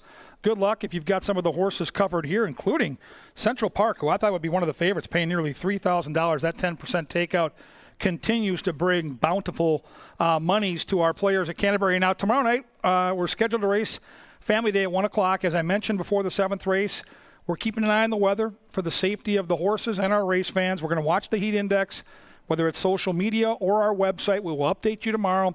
There is a decent chance that that post time may get moved back, maybe running closer to 5 or 6 o'clock tomorrow if the heat index is going to be too high. It's weather. We can't control it, and we'll make that decision as quick as we can, but likely tomorrow. Keep an eye on your social media outlets. And, Angela, we close the show with a really competitive race, a talented field top to bottom. We take out a couple of horses in the 2 and the 5, and I still am completely confused by this bunch. Right, with 2 withdrawals, it just takes out a horse that was kind of a question coming off the turf and a horse that was facing open company. So we take 2 horses out of it that might have been some of the bigger prices on the board, but all of the money is going to Big Hammer at the moment. I thought that Central Park would be a lot lower than that too, and I'm sure by the time all is said and done, he will be a bit shorter than 6-1, but the money is really all over the board at the moment. And 15-1 has come down to 9-2 on Haunted Haze on the inside, a very speedy Minnesotan. And I think if you think that this might be the speed of the speed, he is a little bit further to the inside of some of the horses that might challenge him on the lead. I don't think he is, and coming back off a 2-turn race, there are some questions with that. So some things to answer pretty early, I think, for Roman, and that might not be the best thing on the rail. No, I don't know if the race flow is going to favor his style, but I will say this. He's one of those horses that puts himself in the race and doesn't mind a dogfight. He's won a couple of races in grinding fashion. We'll see if he can do it here. This is probably as big a test as he has faced. I think Big Hammer makes a lot of sense, but not at this price for me. I'm going to use the horse. I thought the horse would be closer to 4 or 5-1. I'm a little surprised by the number on the board right now. Well, we talked about how wide open this race was beforehand, and sometimes when I look at the horses and they all start to look the same and they can do the same sorts of things, then I go to the connections. And the connections for this horse are as good as they get. I mean, he's 5 for 7 over the last 5 years at Canterbury, that being Glen Wismer, with only 6 horses. I mean, they just pick horses out that fit this track, that like this track, that fit in class-wise. And he has been running recently in some different sorts of spots, so maybe getting back to square one, where this horse did break his maiden sprinting here, will put him back on the right track. So I did not think I was in for 8-5, but I think I'm in for a much better effort from Big Hammer. Now, Central Park right next door is 5-1 at the moment. Central Park has been unseen since January, but the back class is just overflowing with him. 13 wins, and 6 of them have come locally. If he brings his A game, he's going to win. And, boy, does he look good in the paddock. There's a good look at Central Park. I think he's got a huge chance. I think right now on the board he might be the best value. The question mark, of course, is he's 9, and he's been off since there was snow on the ground out here in January. So the workouts say he's ready. The trainer's great. It's his go-to rider. Lots of positives, but the layoff certainly is cause for pause. Brandon the 6 is the X factor. 5-1 morning line. I think you're going to get a lot more than that. And if you like Ultimate, the horse right next door, this horse fits. And Ultimate is a horse that I did use in the mix. I used him 3rd, but that effort last time at this same relative level, going 6, would fit in very well. I mean, it's the same level, but I question him with Central Park because they both come from the same barn, and either this is a really high compliment to Ultimate, or, I mean, you think maybe Central Park needs a little relief. I didn't know what to make of the 2 of them, so I ended up maybe siding with Ultimate just because he can take advantage of the pace, where I think Central Park might get caught up in the pace. But both of these 2, from, I guess, their best shot, fit very, very well in here, and they'll be really tough to beat. But both you and Paul like the horse that's on screen right now. He is 2-1 in your slight second choice. Crocodile Hunter is looking to go 3 for his last 4. I don't think he's ever been better. And, you know, he's shown a little versatility this year, Angela, where he used to be a horse that probably had to be on or near the lead. Now he's showing a dimension where he can sit off fast fractions like he did last time. I like the outside post to give the Q some options, and I said it earlier, I'm going to keep saying it. If you're betting Canterbury and you see a horse trained by Tim Padilla, they're likely going to run. 30% winners. This guy just continues to sparkle training at Canterbury.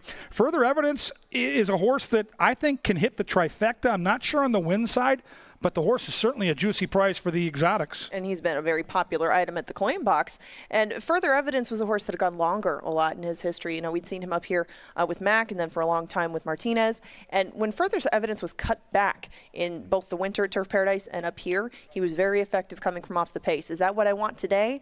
Not necessarily. Yeah. I think that Further Evidence is going to have to run a lot better, even though he's run very well recently. 9 minutes. You want to know what a good betting race is, Ange? When you look up at that board and see people like us that do this, week in, week out, and the numbers are all different. This is a fun race. We'll see who gets paid.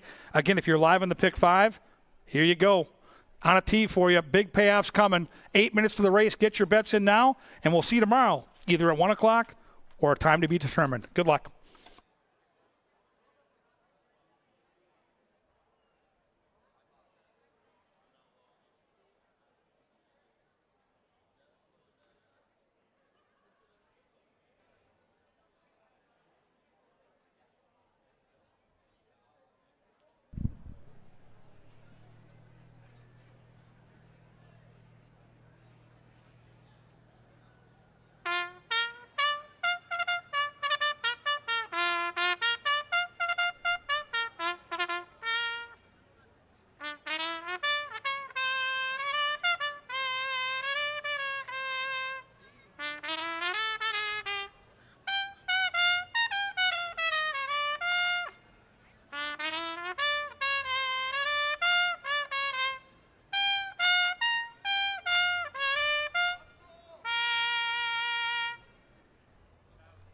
And they're walking onto the track for the 8th race, scratch numbers 2 and 5.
Hey, what's going on, everybody? And welcome to the Dark Star Press Box. I am the Chaser. And yours truly will be here Wednesdays, Thursdays, and or Saturdays for those of you like the Chaser who have gotten a little stuck during the course of the card. This bit is courtesy of a Crown Royal. From Haunted Haze down to Further Evidence, the rider on Further Evidence, G-Rod's trying to win 3 times. You know, this one's 14 million to 1. I had so much trouble handicapping this race, and when that's the case, then I'll go to what's tried and true. This is Pete Matson. This is Canterbury Park Hall of Fame owner Pete Matson, probably watching from his Florida place right now. Whenever I look up and down and I can't figure out what to do and I see Mr. Matson has a horse in the race, I'm going to take it. Why? Because he never loses. So thus the win bet is on number 8, Crocodile Hunter. Let's go chomping on this field, Mr. Matson.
It is now post time. Into the gate for the 8th.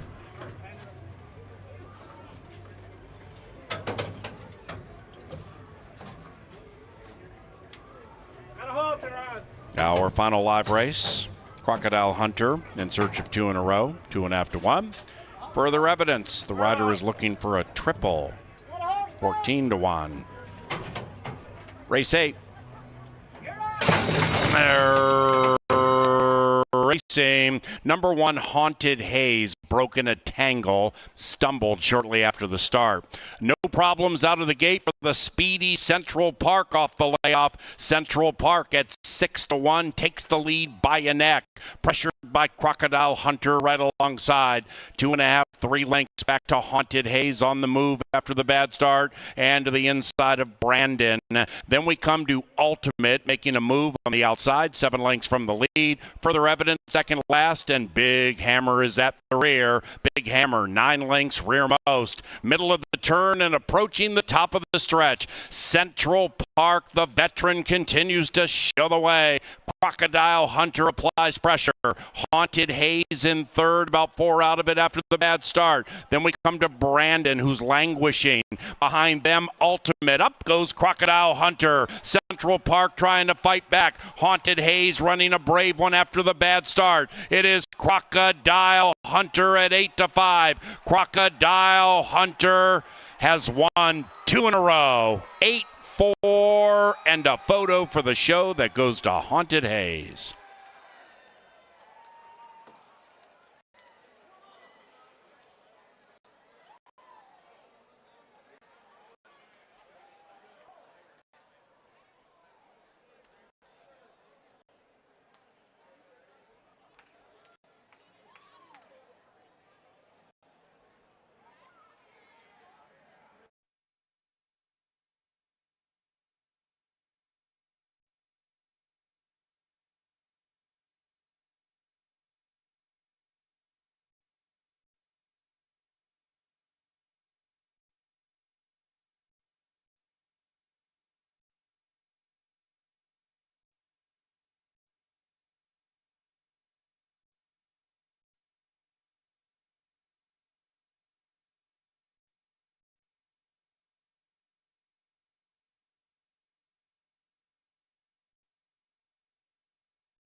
Eight, Crocodile Hunter first, 8-4-1-3 in 110.21.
Into the winner's enclosure, Crocodile Hunter, and that's 2 for Q.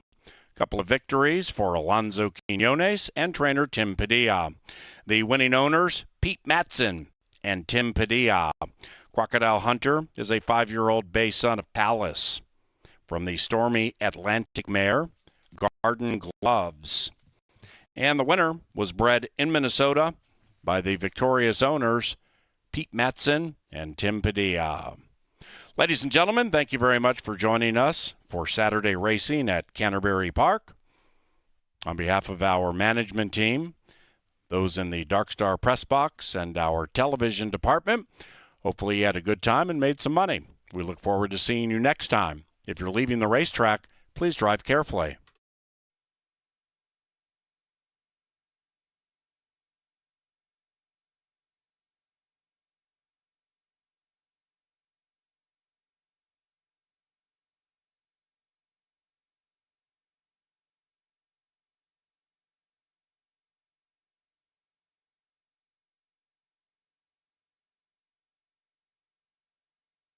Ladies and gentlemen, those of you coming to Canterbury Park tomorrow for Family Day, our first post will be 6 o'clock. We are racing at 6 o'clock tomorrow, not 1 p.m. due to the heat. So Family Day tomorrow at 6 o'clock.